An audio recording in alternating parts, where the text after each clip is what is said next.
My gosh. Oh, hamstring. Up. Sniper, take the other picture. Yeah, I mean, that's how you can formulate opinions without having true facts. I'm telling you, think about it logically for just a second. Dear Reds fans, welcome back to the Zebra Zillionaires. It was a tough one yesterday. Live from Chatterbox Sports Studios, it's Off the Bench with Thom Brennaman. Well, good morning, and a pleasant good Friday morning. Friday rolling in before Thanksgiving. And look, we still have a lot to be thankful for. So before we get into anything today, now the sun is not out in Hamilton, Ohio today. It's pouring down rain, perhaps indicative of the mood in and around Bengal Nation. But there's much to be thankful for on this Friday. So let's just everybody try and big deep breath. Casey, this starts with you. This starts with you, maybe more than anybody else in the room, although the other two guys went off the reservation last night too. But you actually went so far off the reservation that you bailed on our chat and you bailed on the game itself. That's correct. That's correct. Tom, what are you thankful for? I felt for him last night. And, you two guys, I mean, it was like, World War III had started. Maybe that's already started. But, you guys just straight in the tank. Yeah, I mean... Straight in the tank. There's 7 games left in the season. Straight in the tank. Well, yeah, I mean, we entered the war, and unfortunately last night we lost. So it's over. Yeah, I just didn't need to hear about the offense scoring 20 points a game after I watched. You're about to hear it again. After I watched Joe You're about Burrow to hear it down. again. Where was your guy? Where was the bench? where- Presented by United Dairy Farmers. I'm Thom Brennaman. Get used to it. We come your way Monday through Friday, 10 to 12 p. Boy, this is tired. This is so tired. Where was your guy? Boys, this is where you got to be a pro. It's where you got to be a pro. I'm here, Tom. Casey, I'm ready to rock. got to be a pro. I'm a pro. Okay? We got to be a pro. Tom, what's the not an best expert. ability? You can find us on YouTube /Chatterbox Sports. We're also live on Twitter, now known as X. Or you can join us in podcast form. Just download or search Off the Bench with Thom Brennaman and you're dialed in. Look, it was like a nightmare coming true right before your very eyes. The Ravens get the ball to start the game and barely break a sweat against what has become an unbelievably leaky Cincinnati Bengals defense. It was 7-0 right from the get-go. Offense had a little life, very little, truth be told. They kick a 50-something-year-old field goal. They attempt another 50-something-yard field goal and miss. They go a 3-and-out for -7 yards. And believe it or not, for at least a short stretch, the defense actually forced 3 straight punts. So here you were, 7-0, then to 7-3. Offense again on the second, third, and fourth drives. They just fall asleep at the wheel. But then all of a sudden, they decide we're going to run the ball a little bit. Surprise, surprise. And they start churning up some yards. And then when Joe Burrow connects with the Energizer Bunny, Joe Mixon, for a touchdown to take the lead with 6 minutes left in the first half, you're thinking, here we go. Unfortunately, that feeling lasted a few fleeting seconds because when the replays came of that touchdown, we saw Joe Burrow wince in pain, gripping his throwing right hand, right wrist. Something was wrong. Something was very wrong. He tried to throw on the sideline. He couldn't do it. Couldn't grip the ball. He never returned after that play. And the Bengals' chances of a three-peat in the rugged AFC North will not return either. That's pretty safe to say. Will the Bengals have beaten Baltimore with Burrow last night? I say unlikely. Baltimore is a much better team. End of story. And look, Reed doesn't want to hear it. He got mad, tried to pick a fight in our group chat last night. He didn't want to hear it. But here are the facts. These are the facts. And they cannot be disputed. The offense managed 10 points in the first half of that game on 5 possessions. Is that a surprise? Absolutely not. Why, you say, Tom? Because they've played 10 games this year. The old Denny Green thing. We are what we are. They've played 10 games this year, and they have averaged 10 points per half all year long. They've averaged 20 points per game. Now, the defense, no doubt, a shipwreck. Totally. In the last 2 weeks, they've allowed nearly 1,000 yards against the Texans and the Ravens. And that ain't going to cut it no matter who the quarterback is. When all is said and done, multiple Bengals had to leave with injuries last night, and the team left Baltimore with a humbling 34-20 loss. Injuries, in fact, overshadowed this game on both sides. Cam Taylor-Britt leaves with a quad, and then the Ravens. Lamar Jackson, who's now 8-1 in his career, by the way, against the Bengals, that is complete ownership. Total ownership. We can talk about Burrow and Mahomes and all this nonsense. Jackson has ownership of the orange and black. He rolls his ankle. Later on, all-pro tight end Mark Andrews goes down for what appears to be for the season with an ankle injury. So, now it's 5-5, a full 2.5 games out of first place, and the Bengals are the only team in the division that if it all ended today, and it's silly to say because it doesn't, but if it ended today, they would not make the playoffs. The question is, how bad is Burrow's injury? That's the question among all greater Cincinnatians today. He will most likely, one would assume, have an MRI today. The next game is still 10 days away when the Steelers come to town. Is the season over? Is it over? Can the team reach the postseason if Jake Browning is the guy? Seems only right to pose the same question to the Bengals and Bengals fans that we asked about the Browns the other day when they lost to Deshaun Watson. Would you pick up the phone and call Tom Brady? We will discuss all of this and so much more in a matter of moments.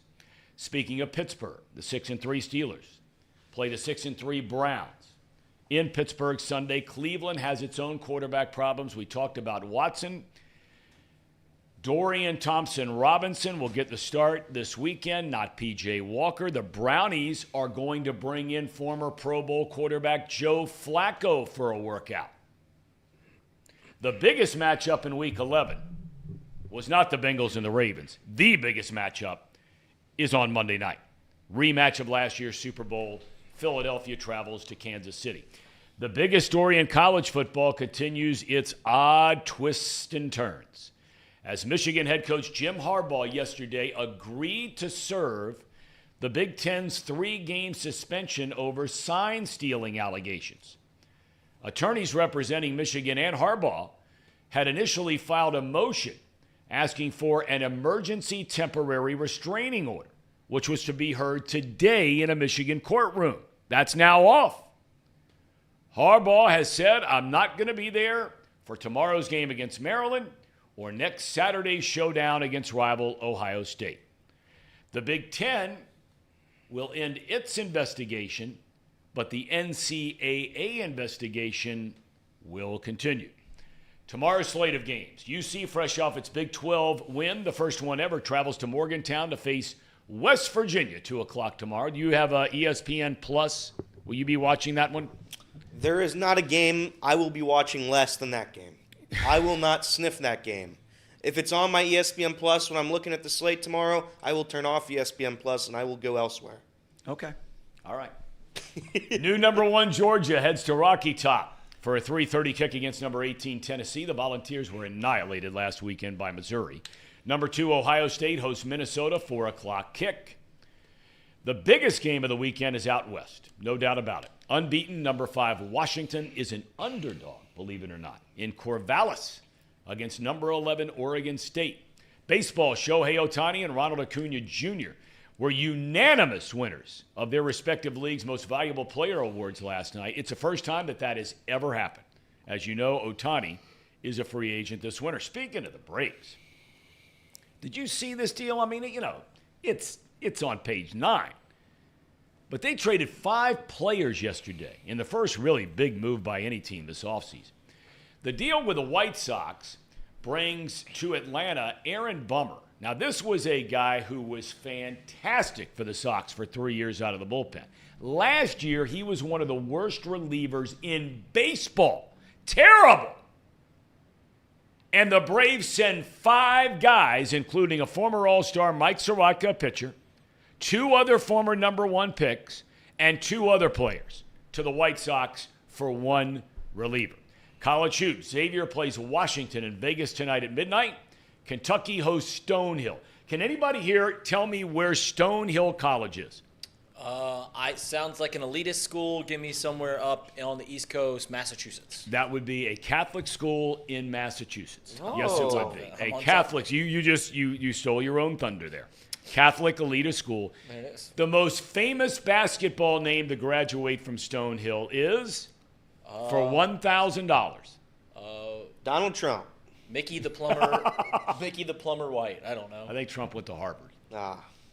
Another elitist school. Another elitist. Yeah. How do you get in there? No, it's Ed Cooley, believe it or not. Really? Ed Cooley. Really? Yeah. What about that? And the guy who founded Yahoo and PayPal. That ain't bad. It's not bad. Those have done okay, I think. Couple D-list celebrities. Not bad at all. So Kentucky will host Stonehill tonight. Miami at home against Coppin State. Boy, they'll be flooding Millett Hall for that one tonight. And then on Sunday, NKU plays at Fifth Third against the UC Bearcats. That is a 2 o'clock tip-off. Okay. Casey, where would you like to begin? I'm going to let you decide because I think you need a hug. No. I think you need some love. I think think you need some attention. Please, give us some guidance. You even cracked a smile. So here it's a start. Where are we going to start? I mean, you shut it down, just to make sure everybody understands. You shut it down from even watching the game when you knew Burrow was out. True or false? So what had happened, I was at a birthday party. I was celebrating my niece's 9th birthday party, which was... Happy birthday. Yeah, happy birthday to Paisley. Happy birthday. She's Happy birthday. Very happy girl getting to go to the Eras Tour next year. Nice. So very excited. Wow. It was a great birthday party for her. We had a great time. We have the Bengals game on. Joe Burrow cooking the Ravens. I mean, I don't care what you say, Tom. 10 points could have been 13, and then that fifth Could drive. have been 13. What if they made a 50-something yard field goal? Yeah, but, okay, but they did. I'm not gonna go deep into that. Okay, yeah, I'm not let's gonna go don't. deep into that. And that fifth drive, Joe Burrow's out for the game. So I mean, I don't know. Joe Burrow looked like he was doing pretty well. I'm shocked. I thought that the weird leaks about the wrist injury, whatever he was wearing, the brace, was really funny. Like I thought it was just like strange. Like he didn't show up on the injury report. Right. And then all of a sudden it comes to bite us back in the butt. I don't know what to make of that. And let me interrupt there. Let me interrupt there a second. So for those of you that may be unaware of this, they alluded to it last night, but it was more of a social media sort of story than it was during the broadcast of the game, although Al Michaels and Herbstreit did mention it. Apparently, the Bengals had a video which was on their team website. And when all of a sudden you strike it down, it doesn't look good. I mean, whether you're innocent or guilty, it just really looks bad. When all of a sudden you put something up on that video, it showed some kind of device. And I don't know if it's a medical device. I don't know if it was something for his tablet. And the NFL is real. And believe me when I tell you this, I know this from firsthand experience. That deal they signed with, who is it? They use the tablets? Microsoft. They take this stuff so seriously They do not want players being seen in any video, pictures, anything with one of these Apple computers. This is a huge deal for the NFL. So, some are saying, well, there must have been a picture in there of that video that showed one of the Bengals players with an Apple device and not a Microsoft tablet. Okay, maybe it's true. I don't know. But the bottom line is, before I get back to you and I so rudely interrupted, is that there was a video posted that showed something on Burrow's hand or his wrist or his thumb, something. I don't know what it is. Then all of a sudden, he's injured in the game, and that video disappears off the Bengals website. Gone. Why is that a big deal? Because the NFL takes very seriously their injury reports, which come out days leading up to a game. Burrow's nowhere to be found on that injury report this entire week. So please, that's what that story is about. Yeah, that was a lot. It came out of nowhere for me. Like I saw it, didn't think anything of it, and then when it came to bite me back in the butt, that really just rubbed me the wrong way. I had a lot of different thoughts. Hopefully nothing comes out of that and that it's a nothing burger, but you look at past teams when they've had to deal something with a very similar situation, like Ben Roethlisberger and his injuries, they usually find the team, whatever, malpractice it might be from the Bengals' part. I wasn't too happy about that. It just seemed like the Bengals, as soon as Burrow went down, were completely out of that game. Yeah. It seemed like momentum completely flipped. I mean, how more unlucky can you be swatting the ball up in the air and it land perfectly into one of their fastest receivers' hands and takes it to the house? And at that point, we were up 10-7. It then turned into a 10-14 game. I had basically decided that, after seeing Burrow not be able to grip the ball, run into the tunnel, that was that. That was it. I didn't think that the Bengals were going to be able to stop the Ravens at that point. I didn't think the Bengals were going to be able to move the ball without Joe Burrow. And lo and behold, that happened. I left around halftime from that party, didn't even turn on the radio. Didn't even turn on the radio because I just knew that it wasn't going to be good. And ended up being a 20-34 ball game. Heard a lot about the reffing, how it wasn't great officiating. Atrocious. Yes. I heard it was atrocious. That's true. Didn't seem like Jake Browning really got the ball moving all too much. I had a garbage time touchdown with Jamar Chase, but even Jamar Chase was 2 of 12 for a touchdown. I mean, what is our star receiver if he's only getting 2 receptions for 12 yards? I mean, that's unacceptable.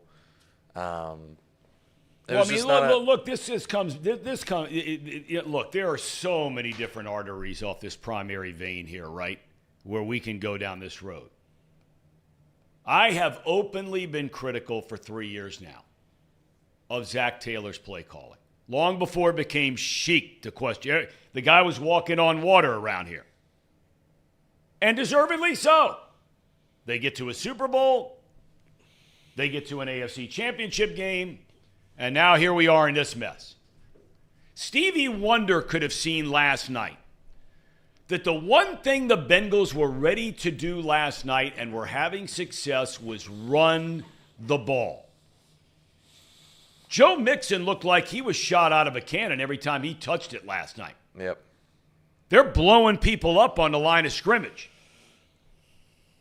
And then after they go gain of 11, gain of 14, they're getting down into Baltimore territory on one of those drives where they end up kicking a 50-something yard field goal. What do? First down, throw a bomb. Second down, sack. Third down, and a million. Incomplete. Here comes the 55-yard field goal unit on.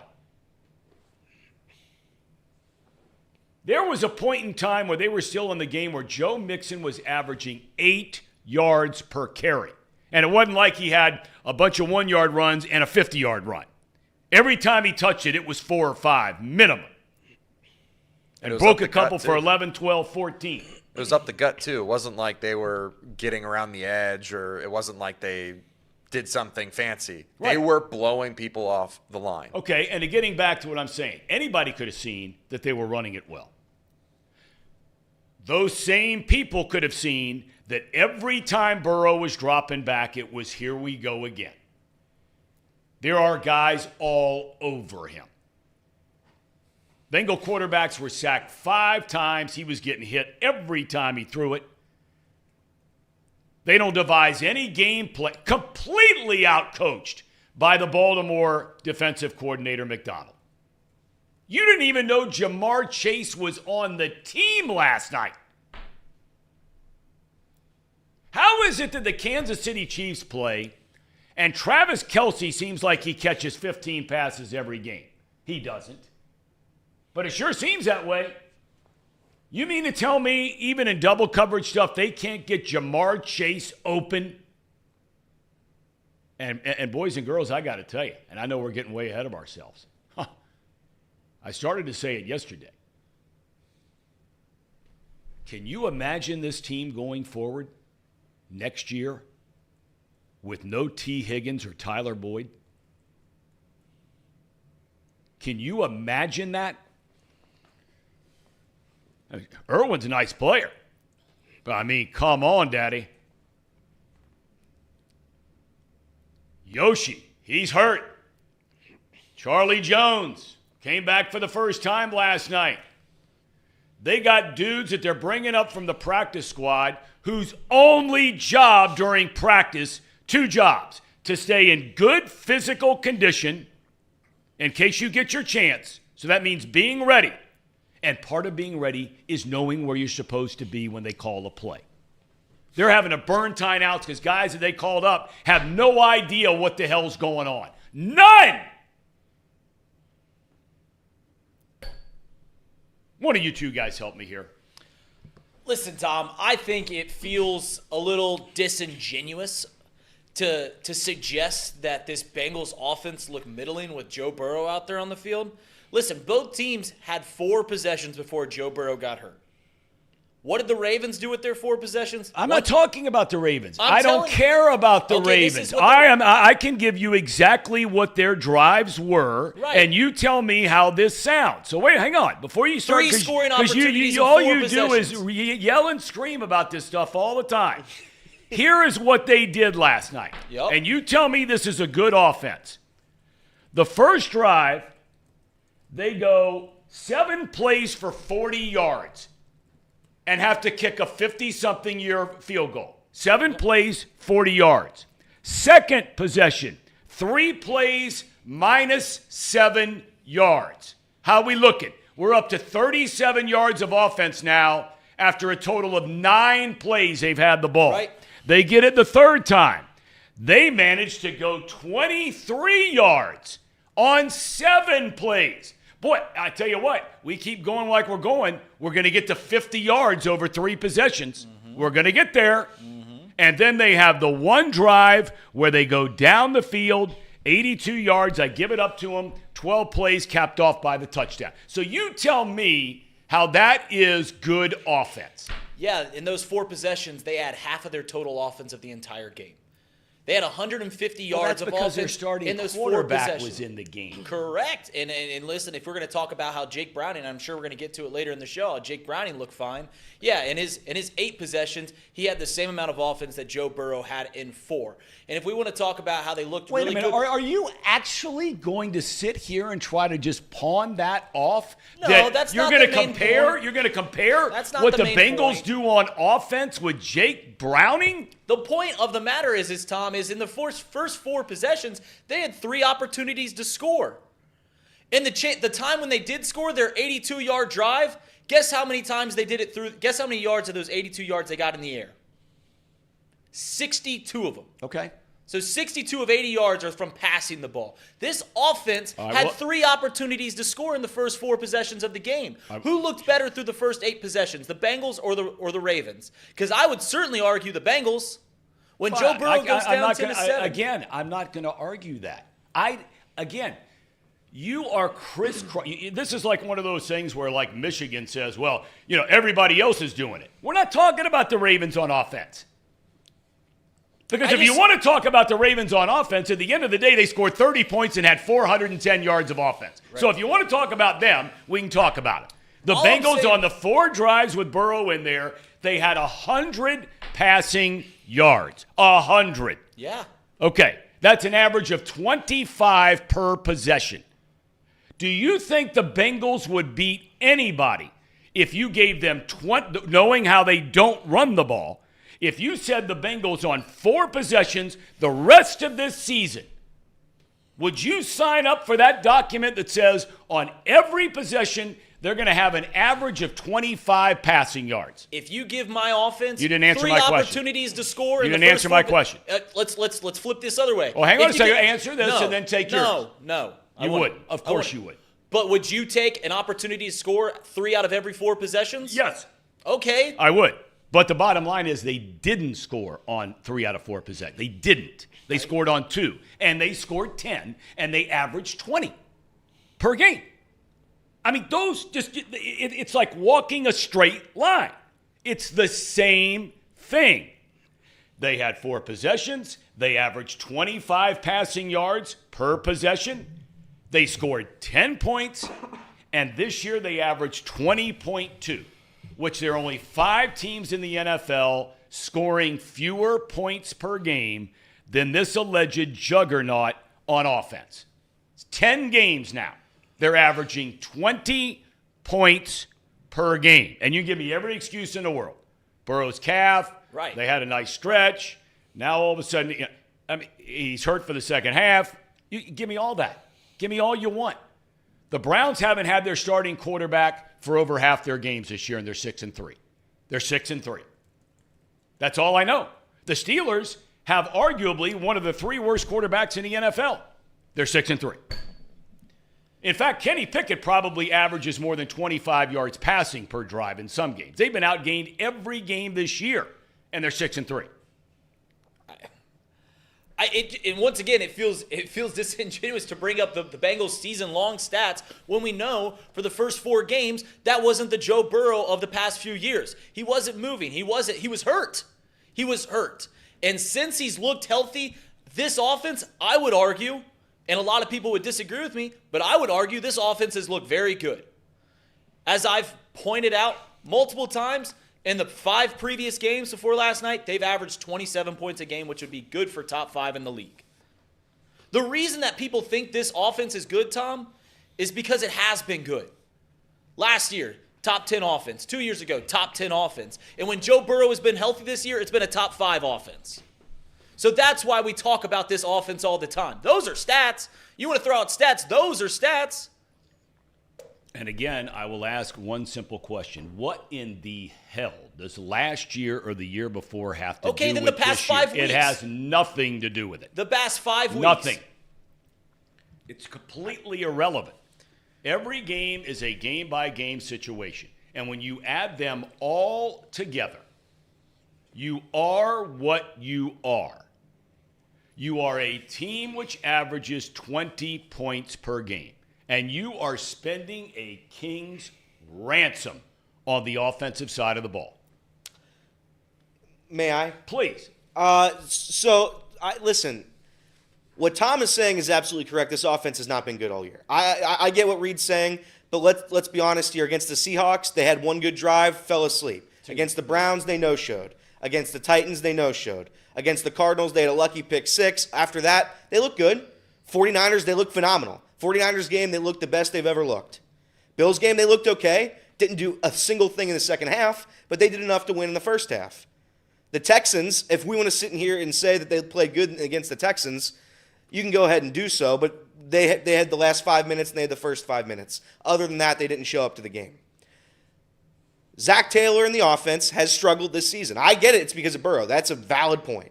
Your quarterback is injured and he's out there on a hobbled leg. 4 weeks, right? Yeah. You have to put that into the factors, right? But I'm not going to sit here and say that the Bengals were incapable of scoring. It's just our quarterback was injured. and they no-showed half the season. They came out last night. I would argue I'm more on the side with Reed and Casey that if we had all the momentum. We had all the momentum after we scored that touchdown. You lose your quarterback, the defense gives up. They scored on that fluky touchdown. It could have been an interception, tipped up right into Zay Flowers' hands. He runs to the end zone. So I listen, we can sit here and say that the offense is terrible, blah, blah, blah, blah. At the end of the day, if we don't have a quarterback, we have nothing, and that's what we have right now. We have nothing. Okay. Well, and look, the thing that I think has to be, offense aside, and the Burrow thing is the biggest story. The thing that has to have you just wondering, I mean, did they really? We asked the question in the offseason all the time, and you guys laughed about it. A lot of you guys wanted to write in about it. When I kept asking the question, are the Bengals better today than they were last season? How's their defense looking? Now, please spare me somebody the Sam Hubbard thing, because I'm sick to my stomach about how many times I've heard in this chat and in this room about Joseph Asai, about Cam Sample, about Miles Murphy, about all these guys. And the only time they're ever mentioned is in this studio, because they sure as hell don't say their name during the telecast. Okay? So, I mean, in hindsight, and hindsight's always 20/20, but we were bringing it up long before it was hindsight. Did the Bengals make a terrible mistake in letting Von Bell and Jesse Bates walk out the door? Because that secondary last night, and I've been some of their biggest defenders, Hilton, Awuzie, these guys, Camp Taylor-Britt has had a nice year. They got schooled by a bunch of guys that you said were not good receivers. Mm-hmm. I mean, these cats look like they were in a different gear than the Bengals secondary last night. Yeah, I mean, and that was without Edwards. Again, they scored 34 without Edwards. Bengals defense was playing good again, right up until the Burrow injury. Yes. And when you lose your leader, when you lose your captain, it's, I mean, the mental state's probably not great. I'd imagine. But the Bengals defense was phenomenal for the first 4 drives of that game. I know they got torched that first drive. Other than that, they were damn good. They were absolutely damn good. Cam Taylor-Britt, it took an injury to him. We lost. How many guys are we going to lose? I mean, Cam Taylor-Britt and Trey Hendrickson have arguably been our best. Hill was hurt. BJ Hill fell down as well. Yeah. Cam Taylor-Britt and Trey Hendrickson have arguably been our best players this season. So I know, I listen, I'm not going to sit here and say the defense was good either, because they sucked. They gave up 34 points and they were torched. It's the same thing that happened last week. I think Lamar Jackson had 25 seconds to throw a football at one point last night. Incomplete pass. It's not good. The defense isn't good. But again, last night I would say it's a skewed metric, because when you lose your quarterback, it's hard to get up there and be like, let's go get a stop for Jake Browning. I know you have to do it. They're professionals. I get all that. But I'm just saying that's probably what happened. You bring up Von Bell and Jesse Bates, and that's like, it's hard for me to believe what happened to this defense, Tom. I don't know. It's hard for me to believe that just 2 safeties leaving makes this defense from, top of the league in a lot of categories last few years to dead last in almost everything. Yep. In almost everything. And I would argue that the safety is maybe the least important position on the defensive unit. It's important, but out of, linebackers, line, cornerbacks, I would argue it's the least important. So it's hard for me to grasp that losing Jesse Bates and Von Bell meant that much to this team. So where has this defense gone wrong? What is it about this defense from year over year to where it is turned into one of the worst defenses in the league? Well, look, I hear you about the safety thing theoretically, okay? But you can never take away the words that were uttered by Lou Anarumo going back to before either Bates or Bell had left. He was asked the question, what's your worst nightmare? He said, not me, not you, not you, not you, not anybody in the chat. Lou Anarumo. He said himself, the quote was, my worst nightmare is if Von Bell and Jesse Bates are off this team next year. That's what he said. And, look, we all of us might think we know X, Y, and Z from time to time, and we do. But I'm not trusting anybody's input on that statement more than I am Lou Anarumo. Yeah. I mean, he said it. Right. Can we talk about something positive for just a second, though? Why? It's no fun. Jordan Battle did lead the team in tackles last night, and he had the majority of snaps. That was the first time he had the majority of the starting snaps at safety. And whether you like to point at the rest of the defense or not, that's a good positive step in the right direction for Jordan Battle to hopefully get more and more snaps. Because the dude, he made 10 solo tackles. 10. I mean, that's pretty darn good. I think that is something that we should look out for continuing the season forward. I think that maybe we might have an answer there. For me, it's not even this. I don't think the safeties are what the problem is. It's certainly the problem. Nick Scott sucks. But that's a small part. That's like maybe 25% of the problem. The 75% of it is the poor tackling and the front seven. I mean, we got to do a better job at respecting our responsibilities early on in games. Got to in the season as well. Got to wrap up more, and that just hasn't happened. The guys are just bouncing off of them, and it's been the difference, I think, on this defense. Yeah, this defense, we talked about this in weeks prior and we really talked about it last week after the Texans game, is that turnovers, where actually the Bengals are very good, right? They get the ball back to the team at an elite level. But turnovers have kind of hidden the problems that this Bengals defense has had all season long. And what happens last night? They get no turnovers. They don't get Lamar Jackson and the Baltimore Ravens and they don't get the Bengals a few extra possessions by causing an interception, causing a fumble. So when we don't get the turnovers, it just insinuates all the problems that this defense has had. Another 30-point game for the opposing team. I don't know. And I keep talking. We can talk about the safeties a little more. And you brought up the quote from Lou Anarumo. That's a good point. But Dax Hill has been pretty good in replacing one of those guys. And Nick Scott and the revolving door in the other spot hasn't been very good. But I don't know. It seems like a lot of players, not just the safety position, but a lot of players who are on this team last year that are here this year have taken a major step back. And that's what it is. It's just simply the players aren't playing very well. It's not the replacements. It's not anything else. It's the guys that we expected to play at a similar clip as they have the previous years are not doing that. Craig Sandlin, really appreciate you doing a little research here. We were talking about the offense, and you brought it up, Reed, how they averaged 25 points per game over that 5-game run. Yes. Sandlin points out 17 of those 95 points, 17 of the 95 over the 5-game stretch. 2 of the touchdown drives were under 20 yards, 2 of them under 20, and 1 field goal on a drive that went for 0 yards.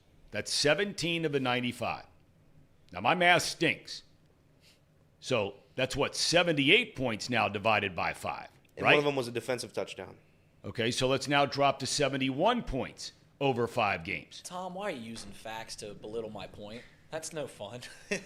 I only bring it up because I'm not trying to belittle anybody. That's not what I ever have any goal of ever doing, ever, in anything in my life. I'm just saying that anybody who has watched this team, really outside of the 49ers and maybe the first 2 drives of the Buffalo game. And look, perfectly understandable. The Burrow injury, the first number of games of the season, I totally get it. But we have been saying on Off the Bench that this offense has been overrated when it mattered for the last 2 seasons. The Super Bowl, they can't get a first down to get a field goal to win the game. The AFC Championship last year, they get 5 possessions. They can't get a field goal to win the game. And this year, yes, Burrow's hurt. Yes, Higgins has been hurt. There's no question about that. And you can't dismiss that as not being a part of this. But we talked about it the other day. They go 5 straight games of scoring a touchdown on their opening drive. And then the second, the third, and the fourth drives of the game for the entire season before last night, 9 games multiplied by 3 drives, 27 drives. They've scored a total of 30 points. If people think that's a good offense, so be it. So be it. The numbers don't lie. Yeah, and I think one of the biggest parts of the offense is the offensive line, which continues to be an issue. Last night it certainly was. It was a disaster. I don't know how many penalties we accrued, but it was disgusting. The offensive line is a revolving door, and somehow the Bengals have yet to figure it out. They spend the 6th most on their offensive line throughout the NFL, and it's a joke. I agree and disagree because of how effective they were in the run game. Because I think that's part of the problem is, like, we've got a makeup on the offensive line that is really built towards being able to punch people in the mouth. And that was proven last night. I mean, how many times did Mixon run up the gut for 5, 6, 7 yards? Or more. And you're telling me that they're supposed to stop the Ravens, who lead the league in sacks, lead the league in pressures by a considerable margin? I don't know. For me, the offensive woes, the problems, you have to look at the coaching. You have to. You cannot tell me that we have this amount of talent on this roster, that we spent all this money on the offensive line. These guys were good in other places. They didn't just magically get worse. They didn't just magically get worse over last year. And you're telling me you can only score, 20 points? Is that what we decided, or less? 20 points a game? Well, I mean, that's what they're averaging for the year. They went into the game last night averaging 20.2 points per game. They scored 20, so they don't move. My point still stands. The coaching staff, the offensive side of the ball stinks. Simple Did as that. anybody watching the game last night feel the way I felt? And they talked a lot about it during the broadcast, so maybe they were prompting me to think this way. I don't know. As I'm watching that game the entire time last night, I'm just thinking to myself, that coaching staff with the Ravens, they are just on it. They win games with backup quarterbacks. They win games with backup linemen. They go to the playoffs with backup quarterbacks. They win games with backup linemen. Right. They have everybody and his brother get hurt. Just in the game alone last night, their quarterback rolls the ankle. They lose their second best offensive player for the season, which we're going to get to that in a second too. But, I mean, no excuses across the board. But did any of you guys feel that way? I feel that way most of the time I watch the Ravens play. I just feel like they are just on it. There's an attitude and an expectation and a history and a track record. The guy's been there 16 years. And all they do is win. Doesn't mean winning Super Bowls. It's hard to win a Super Bowl, and they've won one of those since he's been there. But there's just something about him. And look, when Lamar is there, they are a far superior team than the Bengals. They're a better team. He's 8-1. Right. Yeah, I mean, if we're going to talk about John Harbaugh and also in the division, Mike Tomlin, yeah, they're much better coaches than what we have here in Cincinnati. They put their team constantly in a position to win, whether Lamar's out there or not, right? Tyler Huntley almost won a playoff game here in Cincinnati last year. It's not like when the Bengals don't have Joe Burrow out there, it feels like there's just an endless amount of despair. There's no hope there. For the other teams in the division, it's not like that. Lamar could have left that field, and the Ravens still would have been right in the thick of things, as we've seen for the past few years. And Casey brings up a good point about the coaching staff. What is it about this staff that will insinuate the offensive line that it just doesn't work? How can you grab players that have been successful in other players, bring them here to Cincinnati, and it just doesn't work? That doesn't happen for other teams in the division. It doesn't happen in Baltimore. We talk about injuries here. Sam Hubbard's hurt. Cam Taylor-Britt might be hurt for a little bit of time. And we're talking, this defense is going to be good. Who has had more injuries over the past few years than the Baltimore Ravens? Yeah.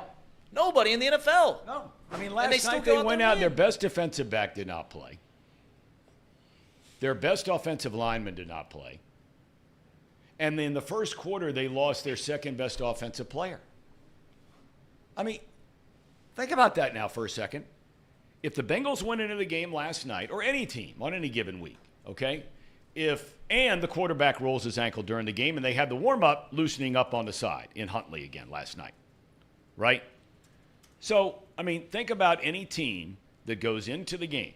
So, who's the best Bengals offensive lineman? Orlando Brown? Okay, let's say he's out. Who's the best Bengals defensive back? So far this year, probably Cam Taylor-Britt, right? Right. Okay, him. All right.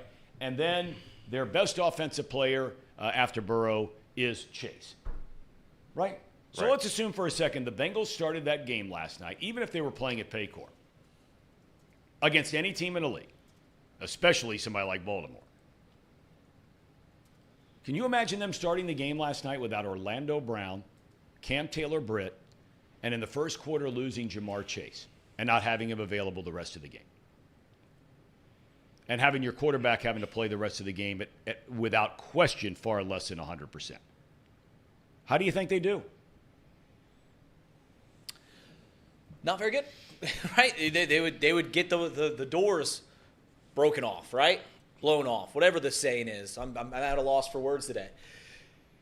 And it's just raises the reasons for these same things that Bengals fans know. Maybe when we talk about how important Joe Burrow is to this team, it is well warranted. Because when he's not on the field, this team simply isn't very good. And you can bring up the points about hey, they've averaged 20 points a game this year, all that. Well, great, whatever. When Joe Burrow's not on this field, this team doesn't win many ball games. And they won't win many ball games.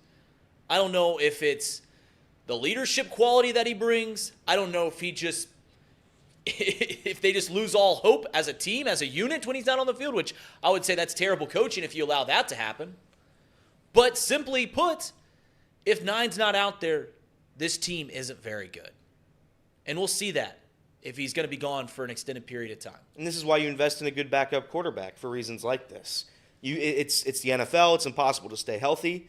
It's now, unfortunately, a trend where Joe Burrow is going to get hurt every year. I know everybody says that about Lamar Jackson. We can go down the line, and I'm not that's fair. I'm not an That's injury. more than I'm fair. not going to be out here injury shaming people.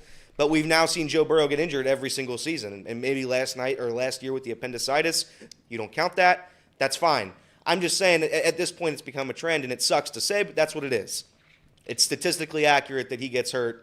Well, but the difference between the two, to be fair, is Lamar has missed regular season games and Burrow is not. Now, that could start changing next week.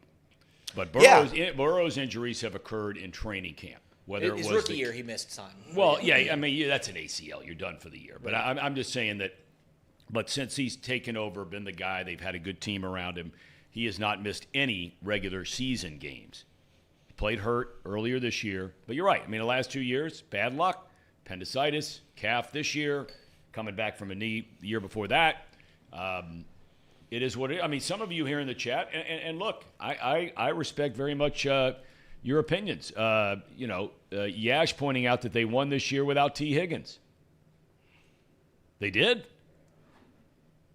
Didn't T. Higgins get hurt in the season opener against Cleveland? He did. Okay, so he missed the Baltimore game. Right? No, he played in the Baltimore game. He did. Is that when he got hurt?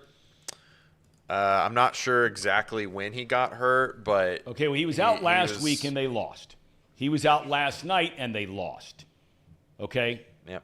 Okay. So I'm pretty sure Higgins missed. You sure he didn't miss the first Baltimore game? No, he had a good game against Baltimore that game. Yeah, he was the only Chase receiver. was quiet. He was the only one that had a good game. He didn't play against Arizona is what I'm seeing. Against Arizona. Okay. Well, yeah, they won without him. Okay. They beat Arizona. All right, that's fair enough. But the fact of the matter is, the Bengals, to Tom's point, they should be able to win without some of these guys. I mean, other teams are able to do it pretty much all around the league. You have to be able to win games if somebody goes down. It really is a next man up mentality. And that's what it should be. The Bengals are lost without guys right now. And I know that one of the guys is the quarterback, and that's fine. It's not good, obviously. But you have to find a way to win. This is a professional NFL franchise. If one player goes down, it does not make or break your season. It shouldn't, at least. I know the quarterback is the most important position. I get it. But, again, that's why you invest in a good backup quarterback for reasons just like this, and maybe you go into the playoffs. You saw Nick Foles do it. If Nick Foles is able to do it, anybody's able to do it. Jake Browning? Jake Browning's not able to do it. Well, here's the thing. Why? Jake Browning's not. Listen, if we want to sit in here and say Jake Browning played okay last night, I'll say fine. He looked okay. He looked like a serviceable quarterback for a losing franchise. That's what he looked like last night. Did he look okay? He looked fine. He looked fine. I mean, the Cowboys went 4-1, I think it was, with Cooper Rush last year. I get it. But here's the thing. Your long-term outlook doesn't look good when Cooper Rush is your quarterback. Your long-term outlook doesn't look good when Jake Browning's your quarterback. Jake Browning was throwing Hail Marys last night praying for pass interference. He had a couple good throws. He had a couple good scrambles. But he looks inexperienced. And that's what he is. The Bengals invested in an inexperienced quarterback who's been in the NFL for 5 years and has never been given a chance because, quite frankly, he's not good. Listen, he's not good. They had 80 yards of offense with Jake Browning before the garbage time touchdown at the end of the game. That doesn't sound like a great offense to me. Okay, look, here's all I'm saying. At the end of the day, we can say all those things which you just said were accurate about Browning. He's, 26, 27 years old, been in the league 6 years, right? Out of Washington, 4-year starter there, blah, blah, blah. Okay, he didn't complete his first NFL pass until last night. He had not thrown his first NFL pass until this season. It was a... It was a race of ineptitude for the backup quarterback job, if you remember, during training camp this year, and both of them played a ton during the preseason because Burrow was hurt between Browning and Simeon. Browning did more good things. He got the gig. They bring in A.J. McCarron because they weren't so sold on Browning. Okay, and now McCarron's been around long enough where he's learned the offense, and we're going to get to all this in a second. But here's what I'm saying. I don't know. You don't know. He doesn't know. He being Jake Browning. Nobody knows if this guy's capable of winning games. You can't say somebody can't do something until they prove to you they can't do it. Right? It's like Pete Carroll says all the time. I don't want to hear about what a player can't do. I want to hear about what a player can do. So now, are you guys saying, if I hear you right, because, boy, Casey, are you down today? I mean, I'm stunned. I am really stunned. Tom, I won't lie. You're really down. I am really down, yeah. Can the Bengals win, get to the playoffs? And let's be honest, boys and girls, how much do you have to score next week against Pittsburgh? That's fair. All right, now fair. I say that, but that was based on a Bengals defense we've watched the last couple of years that really stepped up and got it done. I mean, maybe the Steelers score 40 on them, and the way they're going, maybe they will. But are you telling me that you don't think Jake Browning is capable? I know it's a tough schedule, the toughest schedule in the NFL. But are you prepared to say the Bengals and getting to the playoffs are D-U-N done if Burrow can't play? Casey? Tom, you look at the schedule, right? If it's a sprained wrist, that's probably a minimum 2 to 3 week injury recovery time, right? So if we're going based off of that, at Steelers, at Jags, Colts, I think that is pretty lucky for us, to be honest, to have that sort of stretch there for us to be able to play the Colts in that stretch, to at least maybe go 1-2. I think he can win against the Steelers because of how putrid that offense is. I think you're right on that. The Jags is going to be a bit of a tougher match. But the Colts are in the same spot. But let's be honest about the Jags a second now. I mean, again, trust me. I know that Reed's all over them, but I mean, they scored 3 points against the 49ers last week. I agree. Granted, have elite players all over the field, and they gave up 34. I agree, At but home. it's based off of how badly our defense has been performing. Okay, fair enough. That's where I'm coming from. I think you can get into a slugfest with the Colts. I think you can get into a slugfest with the Steelers if they really decide to really hammer down that we're going to run the ball with Joe Mixon. We saw enough with this Ravens game that we're going to rely heavy on Joe. And I don't know about the Jags. That's just a tough one. I can see them going 1-2, and if they're 1-2, that puts us at what, 6-8 or 6-7? 6-7. If we're 6-7, that requires. Then you got Kansas City, you got Cleveland, you got. But then Joe's back. And with Joe, Well, you this have is a chance. speculation now. You were just saying if he missed 3 games. Right. Okay. If he misses 3 games. Okay. If he, I'm asking if, he if more than he's 3, out for the year, are they done? Oh, no, they're done. 100% they're done. If he's out You for gotta the be year. kidding They're me. finished. Tom, they're they're cooked. Tom, they're they're done. 1-5 in the conference. So No, I'm saying they're done from even making a run to the playoffs. Yeah, I mean, Tom, they well, would here's they the would thing. they Wait a would minute, wait a minute. bypass if they were to get to a certain number of wins. They will have a win against the Colts. Let's just see. So these are a couple teams that are in front of them. They're Right. 3 spots back. Okay, does anybody really believe the Raiders are going to go win 10 games? I mean, come on. They're not going to win 10 games. So if you've got – and does anybody really believe when all is said and done that the Steelers are going to keep doing what they're doing? Maybe they will. I don't know. But I'm just saying and look, I can be as hard on these guys as anybody. But put it this way. And this is what I was saying about driving into work today. For all the fans out there, like you guys, who are saying DUN done, over, okay? Does that mean that you wouldn't have any problem whatsoever if some video came out that had Zach Taylor just saying to his team, fellas, without Burrow, we are DUN done. Go play your asses off for yourself and forget about it. We ain't going to make it. That's your guys' attitude. The only way that they have a chance, Tom, is if they beat Pittsburgh and they beat the Colts. I think that's the only way they have a chance. I don't expect the Browns to continue to be on this winning streak. We're going to get to the Super Chats here in a second, but those guys, those backups are 1-3. Texans, I think they can sneak in. You gotta make your mark against the Steelers, though. You gotta win both those games. Got to beat the Colts. Yep. That at least gets you into that 7th, 6th spot in the wild card with the tiebreakers. That's the point, Tom, is that we're currently 1-5 in the conference. Yes. So I think 11. If Joe Burrow can't play for the rest of the year, 11-6 is off the table. At very best, you're looking at 10-7.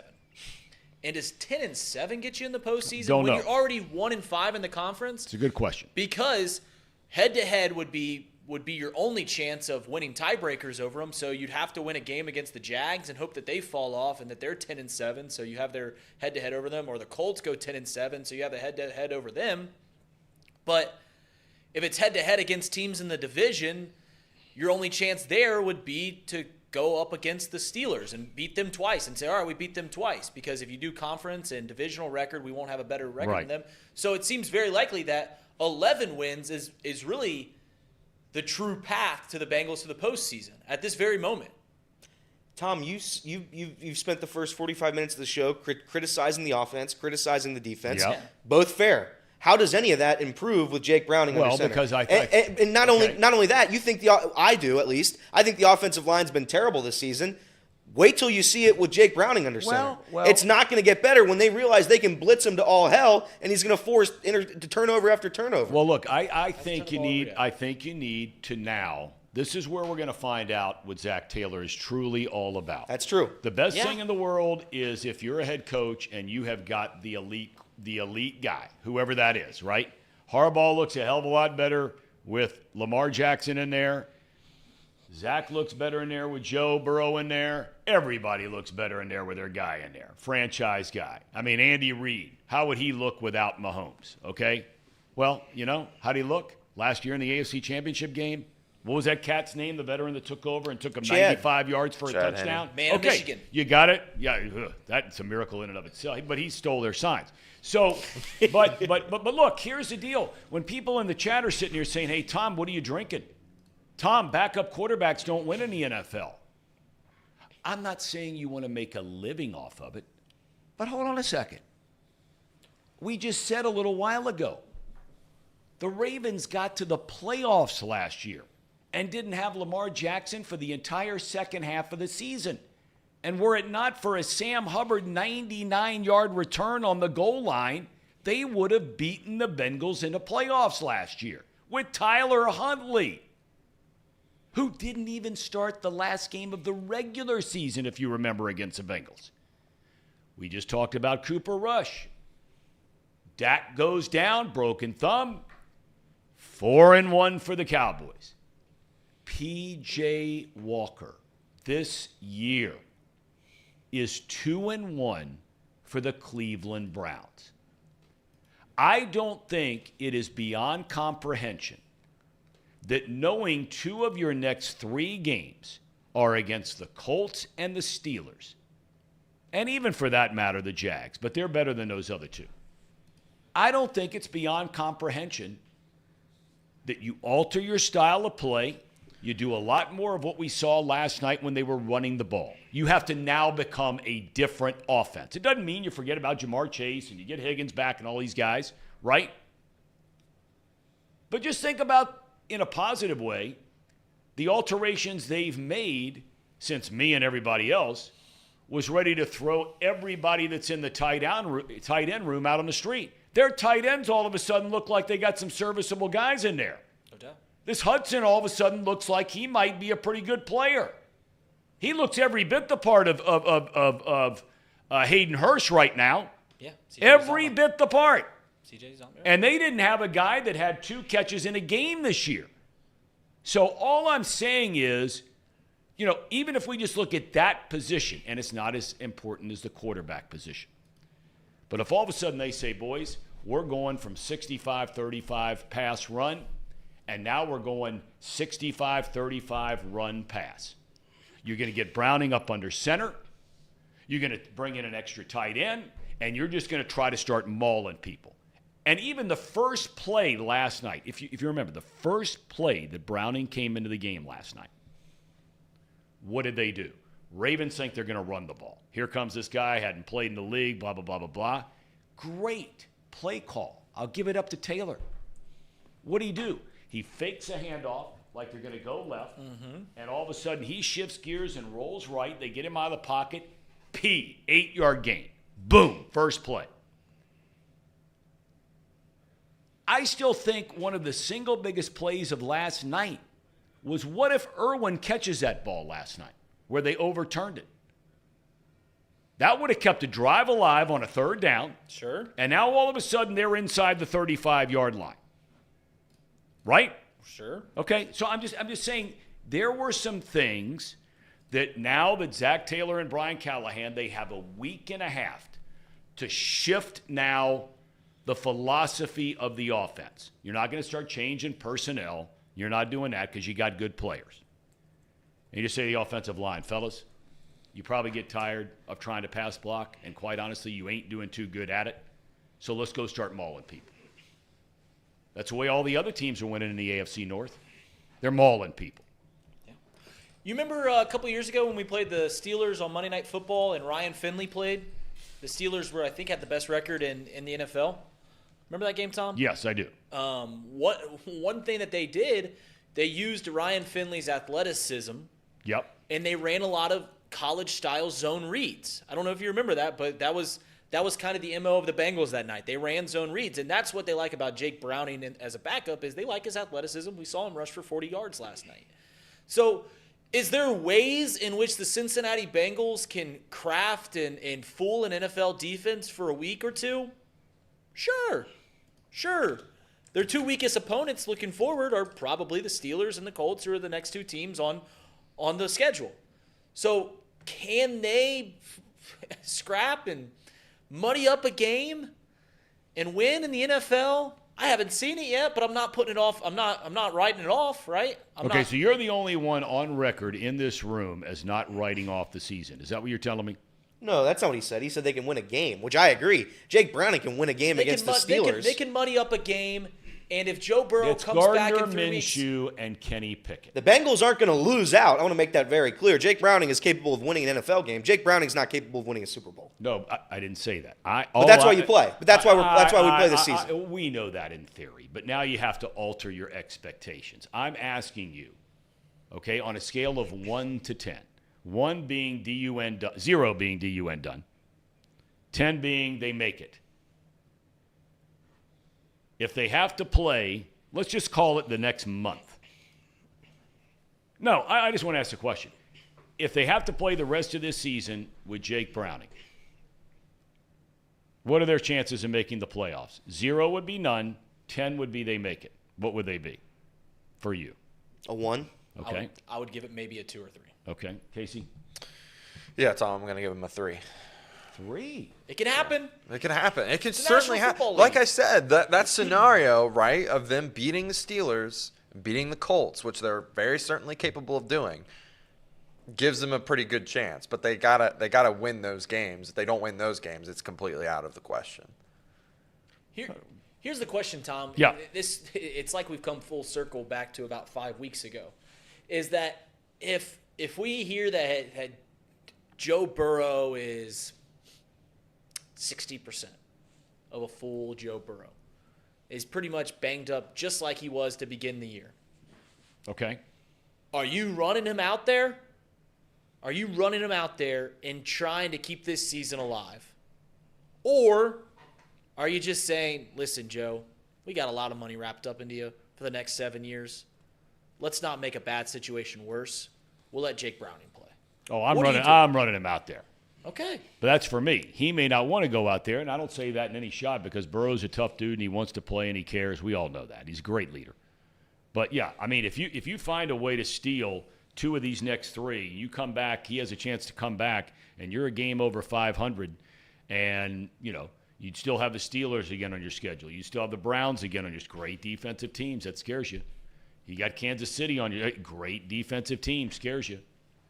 You got Minnesota coming to town, who's playing well, but, look. Yeah. Wouldn't you play him? So back when it was the calf, I was the one sitting here going, let's not sit him. Let's not sit him. Let's play him. Let's keep this season going. Let's keep this season going.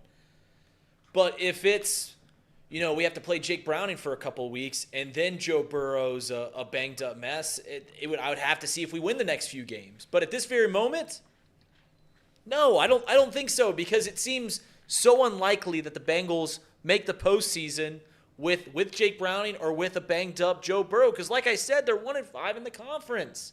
They're 0-3 in the division.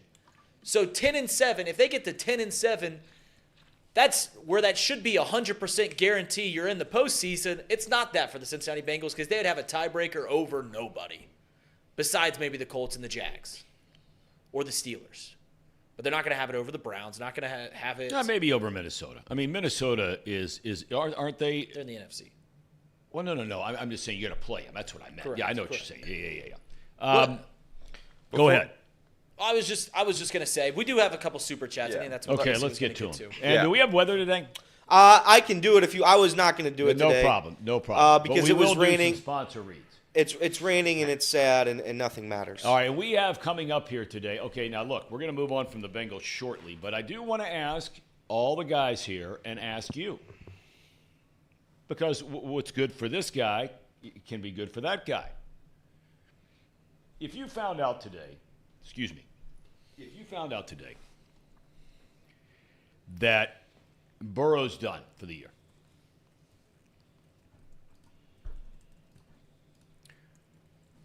we asked you about it with Cleveland. Would you think about picking up the phone and calling Tom Brady? No. Well, I mean, we ran it around the other day about Cleveland, and we'll get to this in a second. We're going to have some ad reads, Casey, so get your voice ready. You got to deliver this with some pep, Casey. These are our sponsors. Yeah. They deserve your very, very best. Of course they do, Tom. Okay? Yeah.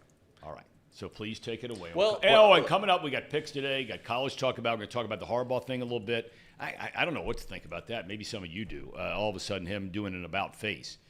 And accepting the suspension handed down by the Big Ten, which they said was a joke all along, and now they're saying, oh, okay, we accept it. Why? Why are they not in the courtroom right now in Detroit or Ann Arbor arguing their case? Due process. I don't know. Casey. I do know it's time for you to take it over. Yeah, and before I get deep Yes. into the ad reads, I'm actually going to read through our super chats. We've had a ton of super All chats right, let's today. hear him.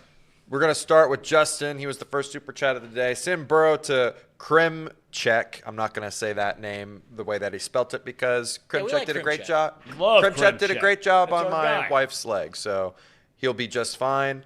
And then Chad Waits says, fact of the matter is that Joe Burrow wasn't drafted. Zach Taylor would be an assistant somewhere else. Also, fire Elliott, extend Reed. I don't agree with that last statement. I think like we should that. extend Elliott and extend Reed. And extend Casey. And Extend Jake Browning.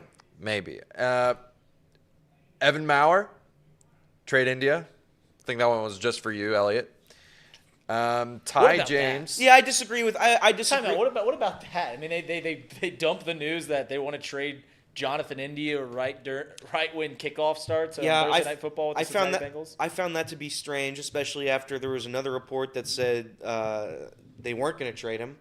But whatever. If we're going to trade Jonathan India, I get it. I understand it. He's the odd man out. If he's not going to move positions, then he's out of a job. I would have liked him for the depth, but if they trade him and we get something back that can help this team next year, I'm all for it. Continue, Casey. I'm sorry I interrupted. I think Ty was just trying to illustrate that the backups here don't play well. I looked it up. Tyler Huntley is 3-5 as a starter.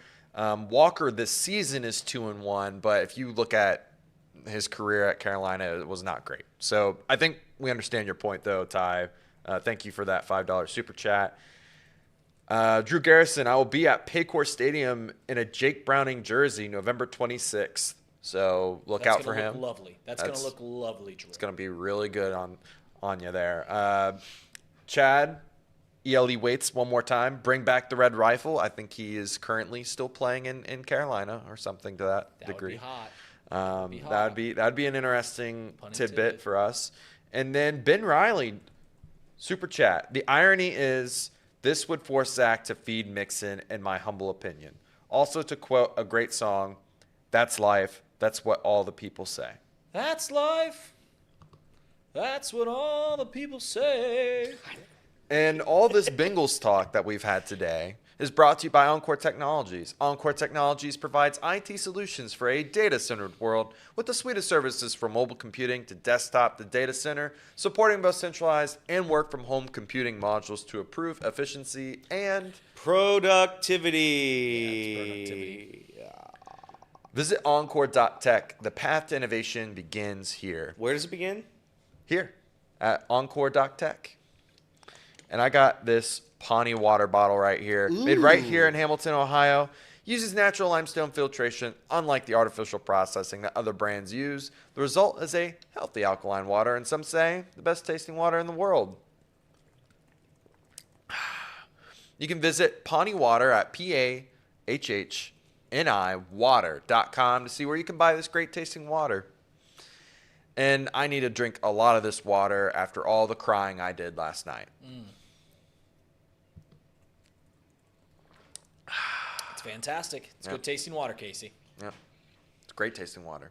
It is going to hydrate you after all that sweating that you do, all that crying and shenanigans that you did during that Thursday night football game. So check it out. Are right. Check it out. Tom, were you up to shenanigans last night, Case, watching the game? I mean, I know you talked about the birthday party, but were you in the jar last night? No, I Can you flip me those glasses over there, please, Elliot? Yeah. I was not in any shenanigans whatsoever. I tried to stay none. clear. Tried to stay clear away from this game. Now, I won't get super detailed into it, but we do work for Betfred, and we get a free bet for working for them every time. Well, if you go work down at the tents, you get a bet with them. I definitely had it on the Bengals money line, but it was a free bet, and it didn't hit obviously. But that I also had it on the Bengals. That was the only thing I had. That's last night. That's a quick $250 down the toilet. I wasn't gonna say how much it was, but yeah, it was a $250 free bet. But it's free money. It's free money. Yeah. It's a risk-free bet that they award us. That's a good deal there. That is a good deal. You have action there? Or maybe you bet the other way and you won some cash on that. No, I didn't work the tents the last few weeks, so I didn't have the Fred bets. Okay. By the way, please, we're going to do a pregame show before the Steelers, right? Live on the Banks. Sure. Yeah. I mean, is that a done deal or that's the plan? That's the plan at this very moment. Yeah. At the Betfred tent? Correct. Right there at the Banks.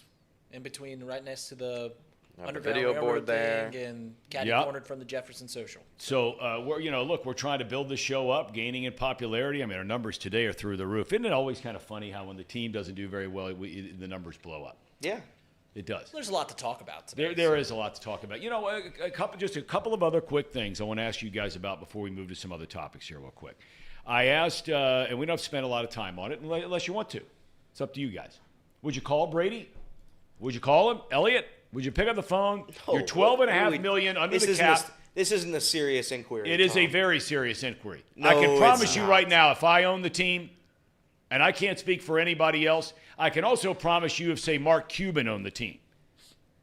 You know what? And I'm not a Cuban guy. You guys are. You know what getting Tom Brady does, though? It means that you have no faith in Jake Browning. So Are you hurting somebody's feelings? Well, I'm just saying that then you're too damn telling the team that you're basically giving up on the season if you can't get Tom Brady. You signed A.J. McCarron. It's basically the same thing. Even, in fact, more of a slap in the face. If you brought in Tom Brady, I mean, a guy like Jake Browning would probably be like, well, okay, it's Tom Brady. Well, you need someone on the practice squad. Quarterback, right? This is the least fun thing that we as sports fans do is quarterback goes down. We just did it with the Browns last week, and we'll do it here, and that's start naming your favorite quarterbacks of the last decade. Just name them all, right? Like Tom Brady, name them all. Up, Phillip Rivers, all the guys that have retired in recent years. Listen, if Tom Brady, if you find out that Tom Brady has interest in playing in the National Football League still, sure, what's it hurt? I mean, he probably won't cost a whole lot to pay him. He probably just wants to play. Like, he doesn't need money or anything like that, sure, but I don't think that's a serious thing. Okay. You know my opinion, Tom. If we want, I mean, how far back down the line? I mean, how far is Tim Tebow available? Oh, come on. We can give him a call. Come on. We're I mean, talking about a guy who it's his first year out. I'm not talking about some dude that's going to... Carson Palmer loves the Bengals. He's expressed that a lot. Maybe we can bring him back. Him and Mike Brown can take a couple pictures before the game. It'll all be a real good time. Love to have Tebow. See, that's Love Tebow. Boomer might be available. Boomer looks good up there on TV now. You guys are turning this into a joke now. Well, you just recommended a guy who's been out of the league for 2 years. He's 49 years old. He played last year. And if there's one human being on the planet that you would probably bet a lot of money on, well, you might not, Elliot, but that you would probably bet a lot of money on still being in really good shape, yeah, it would be Tom Brady. I'm sure he's in fantastic shape. So, look, I don't think it's so outrageous. Why not think out of the box? That's the problem around here. I'm not saying that it would even work. Maybe he would come in here and stink up the joint. Maybe he'd laugh at you and just hang up the phone. I don't know. But why not at least open your mind to the possibility of it? Why not? Maybe he comes in here for 2 days, look to the offense. You watch him in practice. He looks terrible. Shake his hand and say, hey, Tom, we really appreciate you just even thinking about it.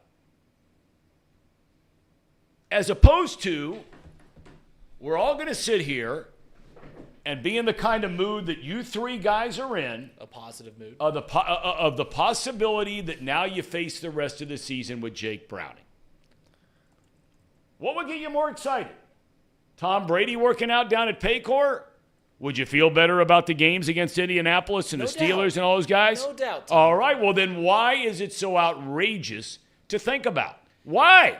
Because I just don't think that's a very serious thing to I said it. You asked the question, would I call Tom Brady? If Tom Brady has expressed interest to NFL owners and GMs and all this, that he still maybe wants to play for a good team, sure. Call up Tom Brady, ask if he wants to play for the Cincinnati Bengals. What's it hurt? It's a phone call. I'm sure they have maybe not the Cincinnati Bengals, but I'm sure they have unlimited calling down there on their cell phones. But Mike Brown's pretty cheap, so maybe they don't.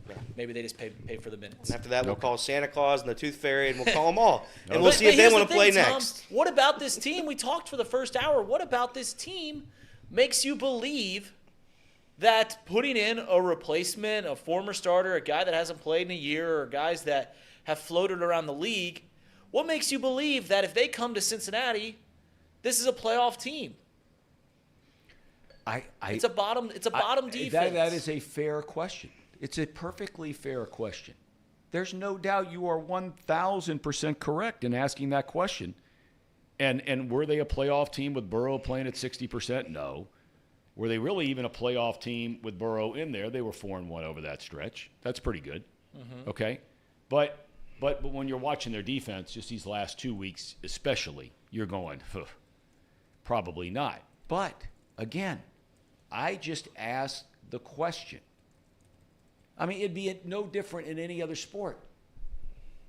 I mean, would you take a flyer on fill in the blank? We've asked a question around here about Trevor Bauer. Now you're talking about night and day difference of character here. Okay? There's no doubt about that. But I can't tell you how many guys in this chat right here have said, sign Trevor Bauer. Whole pile of them. So this would apply to anybody. If Karl Malone had just retired from the NBA, and I was a team the following year and he had just stepped out of the game and he's 40 years old, but last year he averaged 24 points and 11 rebounds a game, and my best power forward just went down, why is it ludicrous to think about picking up the phone and calling Karl Malone? It's the difference between hope. Your guy Obama, hope and change. It's a difference between hoping you can get to the playoffs, having legitimate hope. And look, whether he could do it or not, you would at least have more hope. I think we all can agree on that. If they signed Tom Brady today, you would have a lot more hope than you do Jake Brown. Undoubtedly. Okay, no so I'm doubt just about it, saying, Tom. what's wrong with giving your fan base some more hope?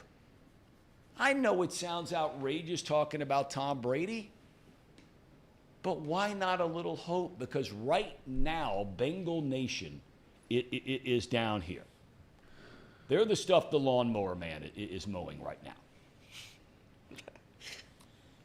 So, what's wrong with a little hope? Let me ask you a question, Tom. Yes. What's more likely, calling up Tom Brady and him agreeing to play for the Cincinnati Bengals? Yes. When next year he will be the highest paid broadcaster of all time, and I'm pretty sure he's an owner of a team, The Raiders. which would prevent. Well, he's trying to get that, Okay. I think. So what's more likely, calling up Tom Brady and him agreeing to play for the Cincinnati Bengals, or Jake Browning becoming a Pro Bowl caliber quarterback for its final 8 games of the year? That's a good question. I mean, I'm asking a serious question, because if it's the latter, then why aren't we talking about that? Why can't Jake Browning become? Because they seem both as likely. Not very. And the one guy we haven't talked about here is where does A.J. McCarron fall in all this? Well, he'll be starting in a couple weeks. That's where he falls into it. After this Browning disaster ends, A.J. McCarron will enter the game. He's an experienced quarterback. He probably won't win many games either, but at least I can trust him because he's been there. I'm not saying Jake Browning can never be a good quarterback in the NFL. That's not what I'm saying. I'm not saying it's not. I'm saying it's not a great time to start experimenting with it this season. It's not a matter of experimenting with it. CJ Elfers, I was going to call him Bozo Moore. Blackmore, welcome to the chat. You guys are members. Love you both. Oh wait a minute. Do we have to do chat rankings today? No, we're not doing chat rankings. You sure? Yeah, it's I'm not only doing 20 after 11. Do you want me to? All right, then I'll do it. You have to do it today. We got to get to picks too, so we got to wrap up. Okay, so let's wrap this up, and we'll get to picks here in a second. Last thing, officiating. Were we talking about officiating yet? Officiating was brutal. It was. I mean, I think we all agree across the board. This PI stuff is out of control. AI is out of control. PI is out of control. Okay, so then there's the thing with Logan Wilson and this hip drop tackle thing. This is the most infuriating thing. I mean, I got to tell you, no one has more respect for John Harbaugh than I do. This is a self-made dude who earned his stripes. He grew up in a football coach's family, just like his brother. He has given his life to the game of football. From small-town colleges, working his way up, assistant in the NFL, head coach now 16 years, won a Super Bowl, playoffs countless times. He's on his game. But I almost fell over last night when in the post-game news conference, he alluded as if to imply, asking, why did Wilson have to do that? What does that mean? If anybody would have watched that tackle, Logan Wilson's trying to wrap the guy up. He starts to slip. And as he's slipping down, he's wrapping tighter, and he happened to just come down on Edwards' foot/ankle. And there's been talk about legislating that. How in the world are you going to legislate asking 250 to 350-pound men, 200-pound men running 4.3, 4.2 40s? when they're chasing another guy who runs a 4.2 40 on a slant, and all they're trying to do is wrap their arms around the guy and tackle him, and you happen to fall down on his ankle. Yeah, there was nothing there. You and I both know that there was no malicious intent No. behind Logan Wilson. No. Ian Rappaport insinuating that on that tweet seems a little gross too. Like Yeah, the that fact was- that he would throw that out there that Logan Wilson would hurt 3 players for the Baltimore Ravens. That just seemed like misreporting. And then afterwards having Roquan Smith or Patrick Queen go up there and say Roquan say, well, when you play the Ravens defense, you're going to get hurt sometimes. Come on. Let's be a little better than that. It's ridiculous. It's football. My Lord. Well, hey, look, flag football is coming to the Olympics, so it might be coming to a town near you. Jake Browning, I could see him playing flag football. I think he'd be good at it. You are unbelievable. Okay. Jake Browning's best year at Washington, 2 of his receivers, former first-round pick for the Cincinnati Bengals, John Ross, and second-round pick of the Bengals, Drew Sample. I'm just saying, a lot of chemistry there. Drew Sample, get John Ross back from unretire him. Yeah, get John Ross back to play for Higgins. Okay. They need some speed. All right, I got a question for you here, boys. All right. The Jim Harbaugh thing. Before we get to picks, and we'll do that the last 20 minutes. What were your thoughts on that when when I was sitting at home yesterday, got back home late in the afternoon, and I saw where Harbaugh and the University of Michigan decided we're going to accept the 3-game suspension. What did you think when you saw that? Yeah, I think you alluded to it earlier when you said it's kind of weird how they're fighting back. They're fighting back about everything that the Big Ten has bestowed upon them and said, listen, this is ridiculous, kind of laughing at it, made a farce out of it. And then they just go down quietly and they just say, we'll take it. We'll take the suspension. Yeah, this whole thing has turned into a bit of a farce, Tom.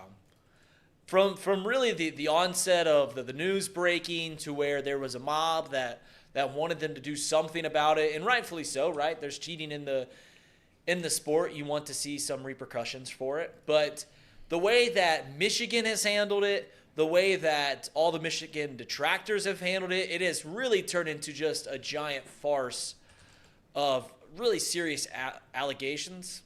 So at this very moment, it makes it look like Michigan's just like, yeah, whatever. We're going to get in trouble anyway, so just go ahead and accept it. I don't know what you took away from it. I don't know what to think about it. I mean, I'll sit there and I read it, and I try to do my best to go in and read as many articles as I can from viewpoints here to here. I'll go to the Detroit Free Press, where it's going to be Homer Central, except for Rob Parker when he was there. He was on this show a couple weeks ago and said, are you kidding me? Throw the book at him. There's a slam dunk case here. But by and large, if you go look, and it's no different in Cincinnati, it's no different in Phoenix, New York would be a little bit different. But most of the hometown media, they're always going to side with the hometown team. Ohio State Buckeye fans would do the exact same thing if Ohio State was in this position, like the Michigan fans and the Michigan media are now. Right. So I try to at least get a wide range of opinions when I read this stuff. And for the life of me, Elliot, I can't figure out where to come down on this. And then what was even more interesting, I thought, but I want to get your feelings on what you thought about it, was in the releases, one by Michigan, the other one by the Big Ten. It is very, very clear that the Big Ten is still going to aid and do everything they can with whatever information they have to continue to cooperate in the NCAA's investigation, just like the NCAA cooperated with the Big Ten in its investigation. Just because the Big Ten has dropped its investigation does not mean that the NCAA thing goes away. But what did you think of that? Anything strike you, or you're just done with it? I mean, I think it's the right move by Harbaugh. I think Harbaugh is going to try to get out of this with as little pub as he can, and then he's going to leave. He's going to leave Michigan. He's going to go to the NFL. That's what I think is going to happen. The NCAA will run its investigation by the time they conclude. Harbaugh will be gone, and none of it will matter. That's my opinion. The Big Ten, I think that punishment is kind of lame. It's a 3-game suspension, but he can do pretty much everything that he could do. He just can't stand on the sideline during games. Okay, am I reading right? Jolly is reporting that just seconds ago, Michigan has fired their linebacker coach with 2 games left in the season. Let me see. We're going For to a go find out. top 5 defensive team in the country. Jolly's dialed in now. He's a college football producer for Fox Sports. We're going to find out. Michigan announces Chris Patridge has been fired. No reason given. Rick Minter, father of defensive coordinator Jesse Minter and longtime college coach, will serve as linebackers coach going forward. Boys, this is now you're adding. Starting to smell. It already did smell. I mean, you're undefeated. You're ranked 3rd in the country. You have one of the best defenses in America, and you're firing your linebackers coach. Now, this may have nothing to do with any of this. This may be something entirely different. So we'll give the benefit of the doubt. Oh, boy. All right. Okay. We ready for Casey, what did you think about it, if anything? Probably not much. I mean, not much has crossed your mind since last night. No, not much, Tom. I mean, it is fishy that they just fired their linebackers coach now. I mean, the whole Michigan thing, I think Harbaugh is going to probably leave. I think he's probably just done with college football, honestly. It's just too much of a headache. He gets into some sort of trouble every single year. I think he's just done, to be honest. I think he's ready to move on.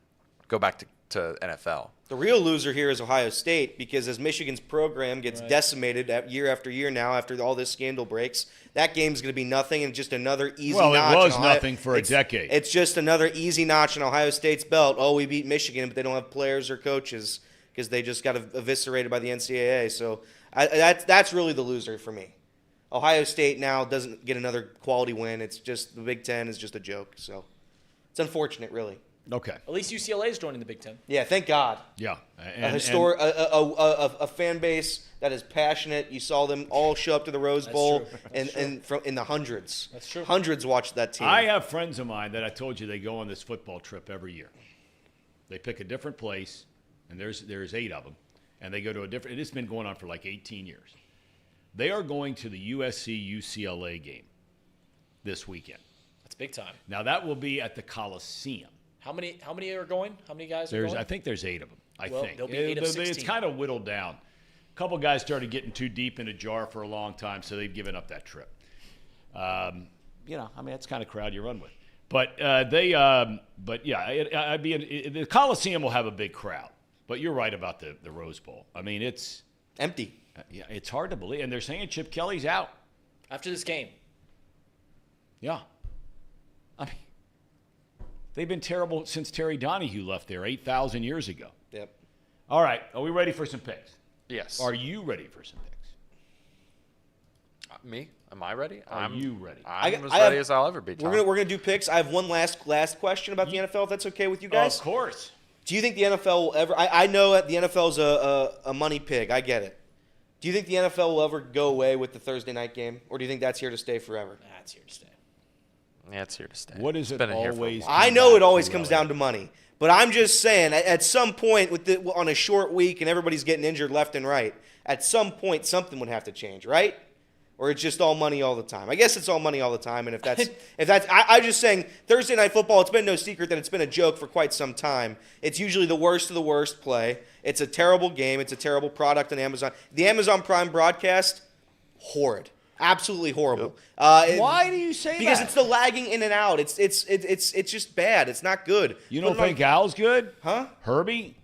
I'm not saying this is no knock on Herb Street or whatever his name. Al Michaels? Al Michaels, thank you. Al Michaels, by the way, is checked out for a long time now. He has not. He hasn't been there all season long. He was outstanding last night. He hasn't been there all season long. I'm just saying the Thursday night broadcast on Amazon Prime, I'm tired of it. I know my team just lost, and we lost all of our players during it, and maybe that might have something, and I lost $250 on it. Maybe that all has something to do with this take. But at the end of the day, I think it's time for it to end. It won't. It'll go on forever. Right. What's crazy is they've expanded it because now they can flex games to Thursday night football I mean, like, and I brought this up. Can you imagine, like, Sunday against the Kansas City Chiefs, December 31st, right? Bengals play. You plan a big to-do, right? We're going to go out to Kansas City for New Year's Eve, go watch the Bengals and the Chiefs play at Burrowhead Stadium. And then Monday comes around and the NFL just goes, yeah, we're playing that game on Thursday now. So good luck for you guys that are traveling into town. They'll never do that because you have to guarantee every team in the league. They'll never do it. You have to guarantee every team on the league has to play one Thursday game, and that would be impossible if you start flexing it out. The Sunday thing, you're just moving it from a day to a night. Tom? Yeah, it's wild. It's preposterous. Yeah, I mean, and I, it'll be interesting to see what some of the numbers look like as far as over the course of this, 3-4 years now it's been around, what the injury rate is in those games compared to some other games. Starting in week 13, they'll start flexing games. But they have to make the decision 28 days in advance of the game. Okay, so if they're going to flex any games, they basically already starting now. It's starting now. now. Yeah. It'd be starting now. Yeah. Well, that's just not good because it's not fair to the players with the bodies and the beating they're taking. Okay, here we go, Casey. Let's get into the picks. Let's start into college football, right? Or are we starting with the pros? College football. College football. Okay, here we go. Georgia, 2 weeks ago, played Missouri. Not a bad game. Georgia won a game. Tennessee played Missouri last week and got boat raced. Now Georgia goes to number 18, Tennessee. Tennessee's losses this year, correct me if I'm wrong here, men, are Florida, second, third game of the year. Alabama, relatively tight, and then Missouri. This is a 10-point spread at Rocky Top. Reed Mouse. Yeah, this spread doesn't make a whole lot of sense. Did you say Missouri? That was their third loss. It was Missouri. Yeah, I said Missouri, okay. Yeah. All right. Listen, this spread doesn't make a whole lot of sense. I think Georgia should be favored by much more than 10 points. And normally that raises some alarm bells up in this old noggin of mine. So for that very reason, I'm going to take the home team. I'm going to root for the home team. We're getting 10 points. So give me the Vols. And if they don't win, it's a shame. I'm going to go with Tennessee as well. I think Tennessee, again, trap line city. So at the end of the day, I'm just trying to win my bet. That's all I can do. Okay. I'm also taking Tennessee. If I remember correctly, I mean, they kept the score to about 10 points versus Alabama. And I think those two teams, Alabama and Georgia, maybe a little different. Maybe Georgia's a little better, but relatively similar programs in terms of strength. So I'm going to go with Tennessee. Well, I am going, no doubt about it. Every time they're tested, the two-time defending national champs just maul people, and they're going to destroy Rocky Top tomorrow afternoon, 3:30 p. on CBS. Okay, next up. Next up, we have North Carolina versus Clemson. Clemson is favored by 7.5 points. What is on with this line? This is it really is interesting because North Carolina, again, after a great start, has sort of faded away. Now the last game or two, they've been a little better. Clemson had all the drama down there when Dabo undressed some dude who called in on a radio show, and now they're back. He says they're back. 7.5 points, though. That's a big number, isn't it? Or is it? Maybe not big enough. What the heck is this line? That's another one. Yeah, 7.5 got to cover by over a touchdown. Yeah, I'll tell you what. There's not a more genuine person in college football than Dabo Swinney. I like genuine people. Yeah. Yes, he is. So give me the Clemson Tigers in this one. Okay. And he's on the TikTok. I'm going to go with the drip. He's got that drip. Gotta love the drip. I'm going to go with I love when he runs out of the tunnel like a psychopath. I'm going to go with Clemson here and Dabo as well. I think, listen, that spread makes absolutely zero sense, Tom. In no way should they be favored in this game. So I'm going to take them -7.5. Marty's going to be wearing his Drake May jersey Saturday. He might be. He'll be down. Although he's going to, strangely enough, he is going to, with friends, to the Virginia Tech game on Saturday in Blacksburg, Virginia. Great place. Go ahead. I initially had North Carolina as my pick, but the more I think about it, the line doesn't make a whole lot of sense. Clemson has been playing much better over the last couple weeks. Yes. Drake May having a bit of a down season. It's not a complete down season, but it's not as good as it was last year. I think Clemson gets it done. 7.5 points. I don't like the hook. I think if you can get it at like 6.5 or 7, I would take that. But 7.5, why not? Okay, well, if this trend continues, somebody's going to be really good come Monday and somebody's going to be really bad on Monday because I'm taking the Tar Heels. The Lone Wolf. Getting 7.5. Lone Wolf on back-to-back games. Let's see how long that continues. Let's go. All right, next up. Oh, accidentally There we revealed go. all of our Let's picks. go ahead and do it. I'll take it. You already spilled the milk. Oh, let's hide them. No one saw them. Okay, now, before we get to this one, I will tell people always wonder about not the trap game. I don't think anybody looks at Minnesota or looks at Maryland, who's playing Michigan, as the being trap games. And look, you still have to play the game on the field. And Minnesota's 5-5. They're not a bunch of stiffs. But last year, leading up to the Ohio State-Michigan game, when both were undefeated going into that game, Michigan barely beat Illinois by 2, and that came at the buzzer. Barely won the game. Ohio State was only beating Maryland by 6 with 2 minutes left in the game. They scored a touchdown to make it a 13, 14-point spread, whatever it was. But that's just food for thought because this 27.5 is a big number. It's a huge number. But to be honest, if it was a pick 'em, if there weren't even 27 points that Minnesota was getting, I would still take the Golden Gophers. Listen, Dave Winfield, maybe the most famous Golden Gopher. I think he's going to be in the horseshoe this weekend. So how can you not take? What is he doing in the horseshoe? He's a Golden Gophers fan. He's going to be there. He's going to be rooting for the away team. Okay. Yeah, I'm going to root for the home team. We're going to take Ohio State alt line minus 50.5. Minnesota's a fraudulent program. Another one of those Big Ten schools. Fraudulent? Another one of those Big Ten. Another one of those Big Ten schools that they just don't get it done ever. So. Okay. Well, I somewhat agree with Elliot. I think you look at how they played against Michigan. It was 52-10. I think Ohio State's comparable to Michigan. I think a lot of people would agree with that. So, yeah, I'm going Ohio State here. Okay. And I'm going the Mighty Buckeyes as well. That'll be Hammer City. Although the danger here is if it's like last week against Michigan State, the starters play the first series of the third quarter, and then out you go. Okay. Next up, 27.5. That's a big number. Okay.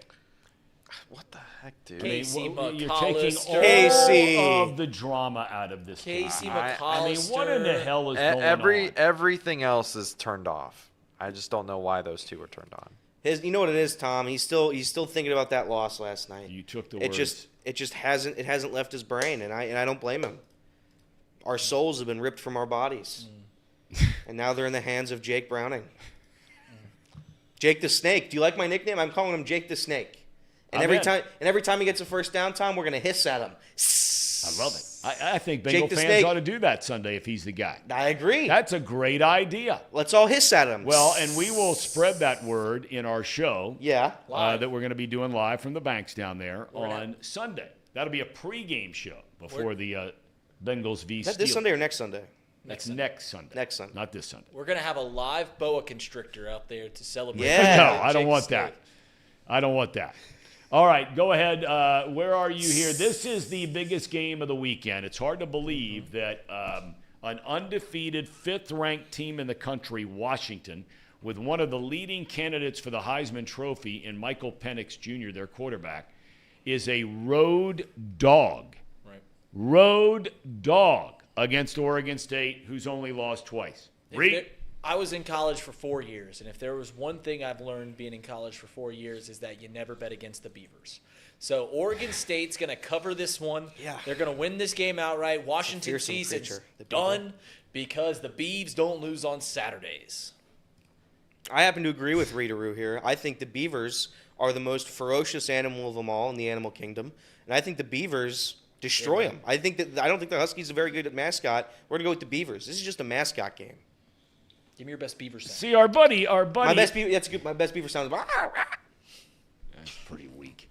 Our boy, Jolly, a total waffle. He was asked in the chat, and he produces Pac-12 games virtually every single weekend. Somebody asked him in the chat, okay, Jolly, give us some insight here. What do you think? You know what his answer was? Corvallis is a tough place to play. Pac-12 always beats itself up. Casey, who you picking? Good Lord, Jolly. You and I go way back, but come on. Go ahead. I'm picking the Huskies. And for no other reason other than I think Penix is a pretty good quarterback. And I don't really know who Oregon State's quarterback is. It's that guy who was at Clemson. Agungale, whatever his name is. Agungale? Yeah, he transferred. He was a starter for 2 years at Clemson. Dabo ran him off. Yeah, I think that I feel good about my pick then. Okay. I'm taking the Huskies as well. I think they should be ranked 4th right now. They should be ranked ahead of Florida State. If the resume has anything to do with anything, the only team Florida State's beaten all year long was the first game of the year, and that was LSU, and LSU's lost 3 times. That's by far their best win. All right. Is that it on the college scene? Oh, we got one more. Oh, the granddaddy of them all. Yeah, bring it on over. I'm taking – I don't think I've taken the Bear Kittens since like week 2, so I'm going to keep riding that train. Although they got a good win last week. They got a huge win. This is their rivalry game. Lost me a lot of money. Give me the Mountaineers. I'll take the Bearcats. They seem good. Emory. Satterfield's got the boys going. What did you just say? Liechtenstein. I said they seem good, Tom. They seem good. Big win over Houston. Brady Liechtenstein. They're a blue blood. Houston's a blue blood in the Big 12. Big win. Satterfield's got him ready to play. I cannot believe that you are picking the Bearcats. Who's got a short? Nobody has piled on more than you have. You know what's actually funny is speaking of the Bearcats, Zach Taylor. A little fun fact about him: he actually led the Bearcats to have the worst scoring drought in program history when he was at UC. How about that? That's an offensive guy. That's your guy, Tom. Zach Taylor. My guy. Leader of men. I didn't say that. Go ahead. You said that. I'm wearing the shirt. I'm going with them. Bearcats. Think they get it done. Did I pick this game? You didn't, but it's fine. Either one will work. I'm taking West Virginia. Yeah, That's for fair. Sure. For sure. Went All down the wrong hatch there, that water. Okay, forgive me. Okay, now we're on to the pro game. Natural limestone filtration. That's right. Steelers v. Brownies in Cleveburg. Is that where this game is, Cleveburg? It's in Pittsburgh. It's in Pittsburgh. Oh, so that needed to be flipped around. That's a key point when you're talking about a 1-point spread, isn't it? Oh, it is in Cleveland. No, it's in Cleveland. No, It's Cleveland. It's Cleveland. Okay, attaboy case. Steelers playing in Cleveburg, and the Brownies a 1-point favorite with Dorian Thompson-Robinson starting at quarterback. Kenny Pickett will start it for the men of aluminum. Yeah, the Pittsburgh Steelers have an elite offense. You watch them for a full 4 quarters, you'll see them just peppering the ball all over the field. Kenny Pickett I've never seen balls thrown as well as he throws them. So for that very reason, I'm taking the Pittsburgh Steelers to win this game. I think that I think you'll see a 7-3 Pittsburgh Steelers team. Wow. Yeah, I think Dorian Thompson, who gives a damn, I think that guy's great. I think he's looked phenomenal this year when he threw those 3 interceptions the one time he played. Let's go with the Browns. It makes no sense. I'm going to go with the Browns. They don't have a running back. They don't have a quarterback. But they do have Myles Garrett, and that's all that matters. What do you mean I don't have a running back? Ford ran for 107 yards last week. He's fine. All right, Case. Yeah, everyone knows that the Browns, their team isn't really built around their quarterback. It's built around their run game and their defense. And I think they're still healthy on those fronts, so I'm going with the Browns. Okay, I'm going to take the Brownies as well. Okay. There we go. Moving on. Defense probably scores a touchdown in that game like they did last week against Baltimore. Seriously. Yeah, they probably do. Okay, next up. Don't reveal them all, Casey. Like I said, they're all turned off. Here we go. Cardinals, they looked a heck of a lot different last week, boys, with Kyler Murray. I think that we forget how good Kyler Murray is. I really do right. think we forget. That's a terrible roster, but Kyler Murray, I think he's special. Just 2 years ago, the Arizona Cardinals were the last undefeated team in the National Football League. They started the season like 8-1. They made the postseason. Obviously, didn't do anything there. But this is a Cardinals team when Kyler Murray's on the field is a much different team. So for that very reason, they're getting 4.5 points. I'll go out on a limb and I'll say I'll take the Arizona Cardinals. Yeah, he's especially bad. I'll take the Texans in this one. What are you talking about? He's bad. What do you mean? Nobody wants Kyler Murray in Arizona. Nobody wants him. They want to draft a new quarterback. They're done with Kyler Murray. He plays video games all the time. He should have taken his draft ticket to the Oakland A's, where he'd be going to Las Vegas this season or next 3 years. Good luck. 4 years. God, what a disgrace that organization is. What a tough road ahead for the Oakland A's. But yeah, I'm going to take the Texans. I was going to take the Cardinals for the reason that Reed just mentioned, that Kyler Murray is actually not terrible. But using my brain, I was like, you know what? I'm too much on the Cardinals, so I'm going to go right back to C.J. Stroud. Texans win this game by 4. Case. Modern Warfare 3 just came out, and we all know when a new Call of Duty comes out, he plays his absolute worst. I'm going with the Texans. I think the Texans are rolling right now with C.J. Stroud. He could be potentially on that MVP-type train right now.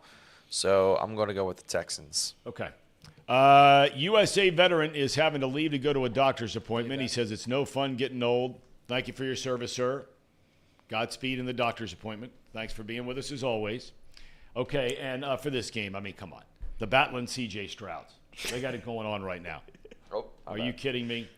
I didn't pick them. My bad. There Not a chance. The Battling C.J. Strouds. They got something to play for. Big time something to play for.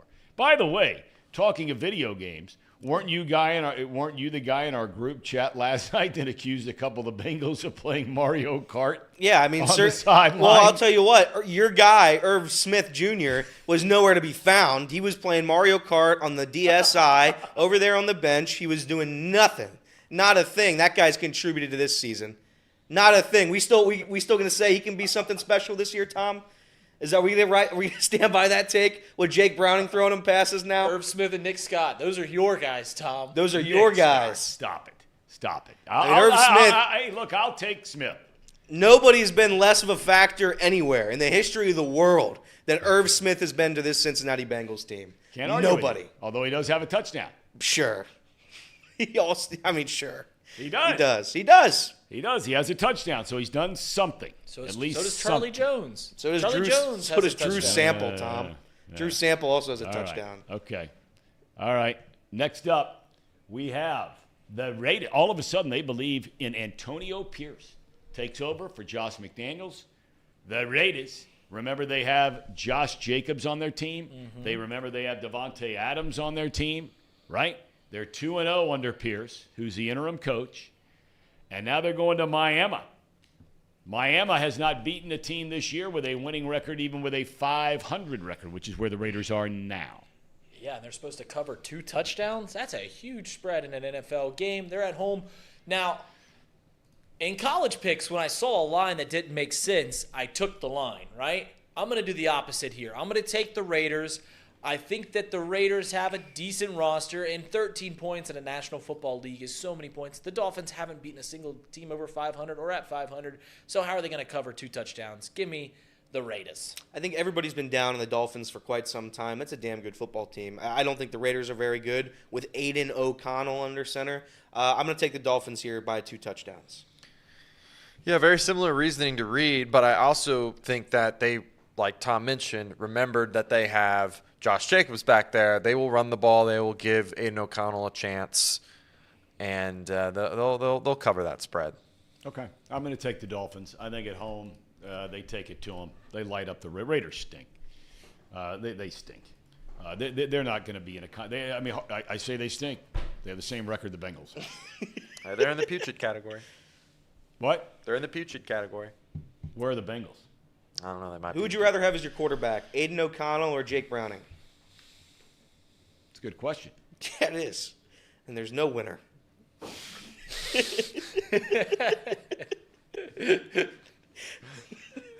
All right, what's next? Vikings, the surging. You know what? It would be interesting to have asked that question about 6 weeks ago. Who would you rather have, Jake Browning, Aiden O'Connell, or Joshua Dobbs as your quarterback? Yeah, it would have been. Right? It would have been. Now, all of a sudden, I mean, this guy, he's never going to buy another meal in Minnesota. No, he won't. I mean, he has got it going on, man. Mm-hmm. So now, here they are, winners of what, 5 straight, I think, or 4 straight? 5 straight. They started 1-4. Okay, so now they're rolling, but the Broncos are rolling. Right? They're playing good football. Denver, a 2.5-point favorite at home. I'm a little surprised by that line. Maybe you guys aren't. So I don't know if people haven't been recognizing what the Broncos have been doing. They started the season out 1-5, right? Since then have won 3 in a row against the Chiefs, the Bills, and the Green Bay Packers. If you look at Russell Wilson's stats, guys, they're not bad. They're good. 18 touchdowns, 4 interceptions, 2,000 yards. Like, he's going to be a 3,000-yard passer. He's going to have close to 30 touchdowns, and he doesn't turn the ball over a lot. Is Russell Wilson back? I don't know. But you know what? The Broncos are at home against a backup quarterback, and the Vikings have looked very good over the past 5 weeks, but I'm going to take the Broncos covering 2.5. All right. They've got the altitude on their side. I'm going to be honest. Casey, who did I pick for this? You have the Broncos. Sure, we'll ride with the altitude. What a forgettable game this will be. Russell Wilson. Breed said he's great. He's great. Sean Payton, leader of men. Bountygate. The Broncos are a half game behind the Bengals if they were in the same division. Go ahead. Sad. The Broncos. I mean, sad. that's just sad. Stop bringing up stats. I am going with the like it. Vikings just to be a little different than those two over there. And I like Josh Dobbs, and I think I like that Vikings team. I think they're underrated. So. Well, I've switched my pick. I was going to go originally with Minnesota. Now I'm going with the fighting Broncos. Yeah. That's right. Dangerous. Okay. All right. Don't We let got- Russ we got cook. One more left. One Burn more. down the kitchen. One more. This is the big one. 8-1 Eagles, 7-2 Chiefs at Arrowhead, and Kansas City, 2.5-point favorite. If you guys had to guess who I'm taking in this one, I know who you're taking. who would you guys guess that I'm taking in this? You're going to take the Chiefs. Yes. They have the best quarterback in the league. They have the best coach in the league. The Eagles are a very, very good team, but winning in Arrowhead is very tough unless your name is Joe Burrow. For that reason, I'm taking the Kansas City Chiefs. They're going to cover 2.5, and they're going to show the NFL why they're the best team in the league. Chiefs, Casey? That's right. Let's go Chiefs. I'll probably be betting on the Eagles, I want to be honest with you, but I'll pick the Chiefs on this show. Okay, Casey. I'm picking the Eagles here. I think that they're the much better team overall. I think there's some major flaws with Kansas City right now. I think the Eagles have really finally found their stride. So, going with the Eagles. Okay. I'm going to take the fighting Eagles as well. Much to my better judgment, I just still think that there's got to be some jet lag involved here with Travis Kelce being down in Argentina with Taylor Swift. Why would there be jet lag? Aren't we on similar time zones? That's a long flight. Okay. It's a long flight. Very, very long flight, especially from Kansas City. That's a really long flight from Kansas City. It's a long flight. What's that? It's a long flight. It is. I got Chat Power Rankings. Let's have it. All right, here we go. I'm going to do it, Casey. Let's I got go. Let's go. Here we go. it. Number 5, Yep. Molly. Oh, she's Molly. been good this week. Molly's been great this Been week, fantastic. and she is gonna. Tom, we do a game. We play a little game after this, and anybody who shout out CJ and Blackmore. I don't like Blackmore, but thank you, Blackmore. Anybody who joins our chat or our membership, you will be able to play the really fun game, and that starts in about 6 minutes or so, 5 minutes. Right. Thank you, Molly. Molly's a great at the game. That was my point. Love Molly. Number 4, we have Randy. Randy gets on my ass every time for not putting him on this list, and for that reason, I'm going to put him on the list. Randy's a gamer. Randy's a gamer. He's one of the most active tweeters we have. Yep. Or Zeters. He's one of the most active Zeters we have, and I love Randy. So there it is, Randy. Randy once called me a human. Oh, That was nice how about of him. that? Nice. Number 3, Jolly Jolly. It was probably one of Jolly Jolly's best weeks ever. Jolly Jolly was on his game this week. That's right. He helped us all out with his stats, with his knowledge, with his expertise. He's a professional. He is a leader of men. He is perhaps the most impressive person I know. Jolly Jolly. Number Well 3. done. Well done. I think he's wrong. I think he keeps favoring Michigan. He really likes Michigan. I think he's wrong in that. I think Yeah. Michigan's been doing some wrong things. Number 2, Everett. This is my guy, Everett. Ramley. Me and him have a Ramley, but it's more of like a Panthers and a Rams. So it's I don't know how you would combine those, but Panthers and Rams. Yeah. So Everett, I love Everett. That's my guy. I have to golf with him at some point. I have to keep my promise to him. I love Everett. Number 2, and number 1, without question, Tom, it's Mark Fetters. Mark Fetters is the most active, loyal member we have. And listen, Mark, you do a great job, brother. I love you. And we're going to keep riding you as number one until somebody else dethrones you because you've been phenomenal. Let's go Fetters. And he's got the best profile pick. Yeah, well, no. But no. The best. Mark What a Fetters, week. congratulations. All right, do we have any high school picks before we leave here? You didn't even have the high school picks, did you? No, I'm going to give you a couple games and you guys pick. Okay. All right, who are the Baden Rams playing? The Salina Bulldogs. All right, I know who you're going with. Correct. Baden, who are you going with? Salina. All right, who are you going with? Salina. Salina. Boo. I will take the Rams. Thank you, Tom. Anderson v. Withrow. I mean, I gotta back your alma mater, Tom. Give me the Raptors. Amen. Give me the Raptors. Raptors. Raptors. Raptors as well. Although, man, I keep hearing Withrow's really good. We have Moeller v. Mason. No, forgive me. Moeller v. Lakota West. Forgive me. Right. Give me the Moeller Crusaders in this one. Hamiltonian at quarterback. So I'll take Elder's not playing in the regional championship. I'll take Lakota. Who would have guessed? We do things the right way. Someone I'll says- take Moeller. All right, I'm going with Lakota someone said West, Moeller too. steals signs. They're rolling right now. They got it going on. I cannot believe you picked against Lakota West. Why would I? I can't believe it. Hamiltonian. I mean, we have. My boy they Matt were part of Ponitowski. our birth here at Chatterbox That's Sports. true. Right? That's true. Yeah.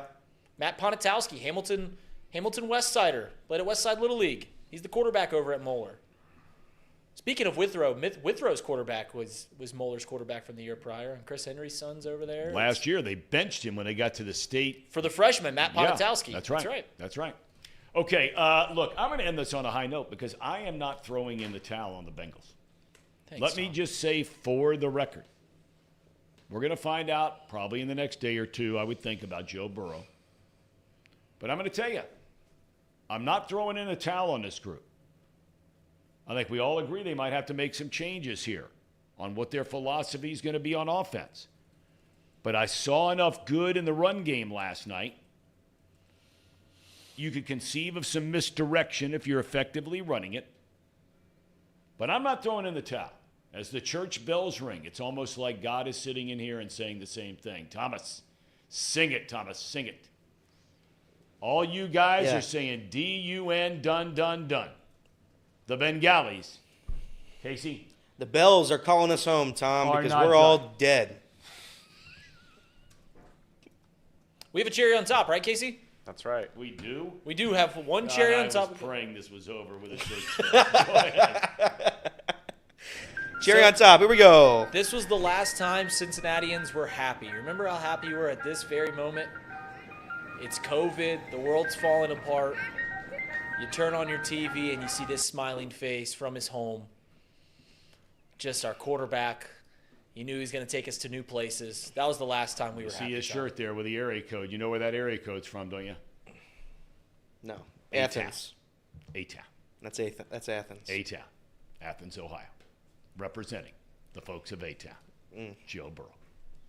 All right, so is it behind the wall box lunch? Behind the wall. Behind the wall box lunch is coming up Just like Trump. at 5:30. Kyle Kasky, right? That's right. I mean, this guy's working his tail off. No doubt. He is going to give you a full film room breakdown of what happened last night in Baltimore. I hope everybody has a wonderful weekend. If you're traveling, maybe some are getting an early start on a Thanksgiving Day holiday. Maybe you got to go somewhere. Please be careful. Godspeed ahead. And we will see all of you on Monday. Enjoy your weekend. I must admit, I didn't think much of this show the first time I laid eyes on it. Seemed like a bunch of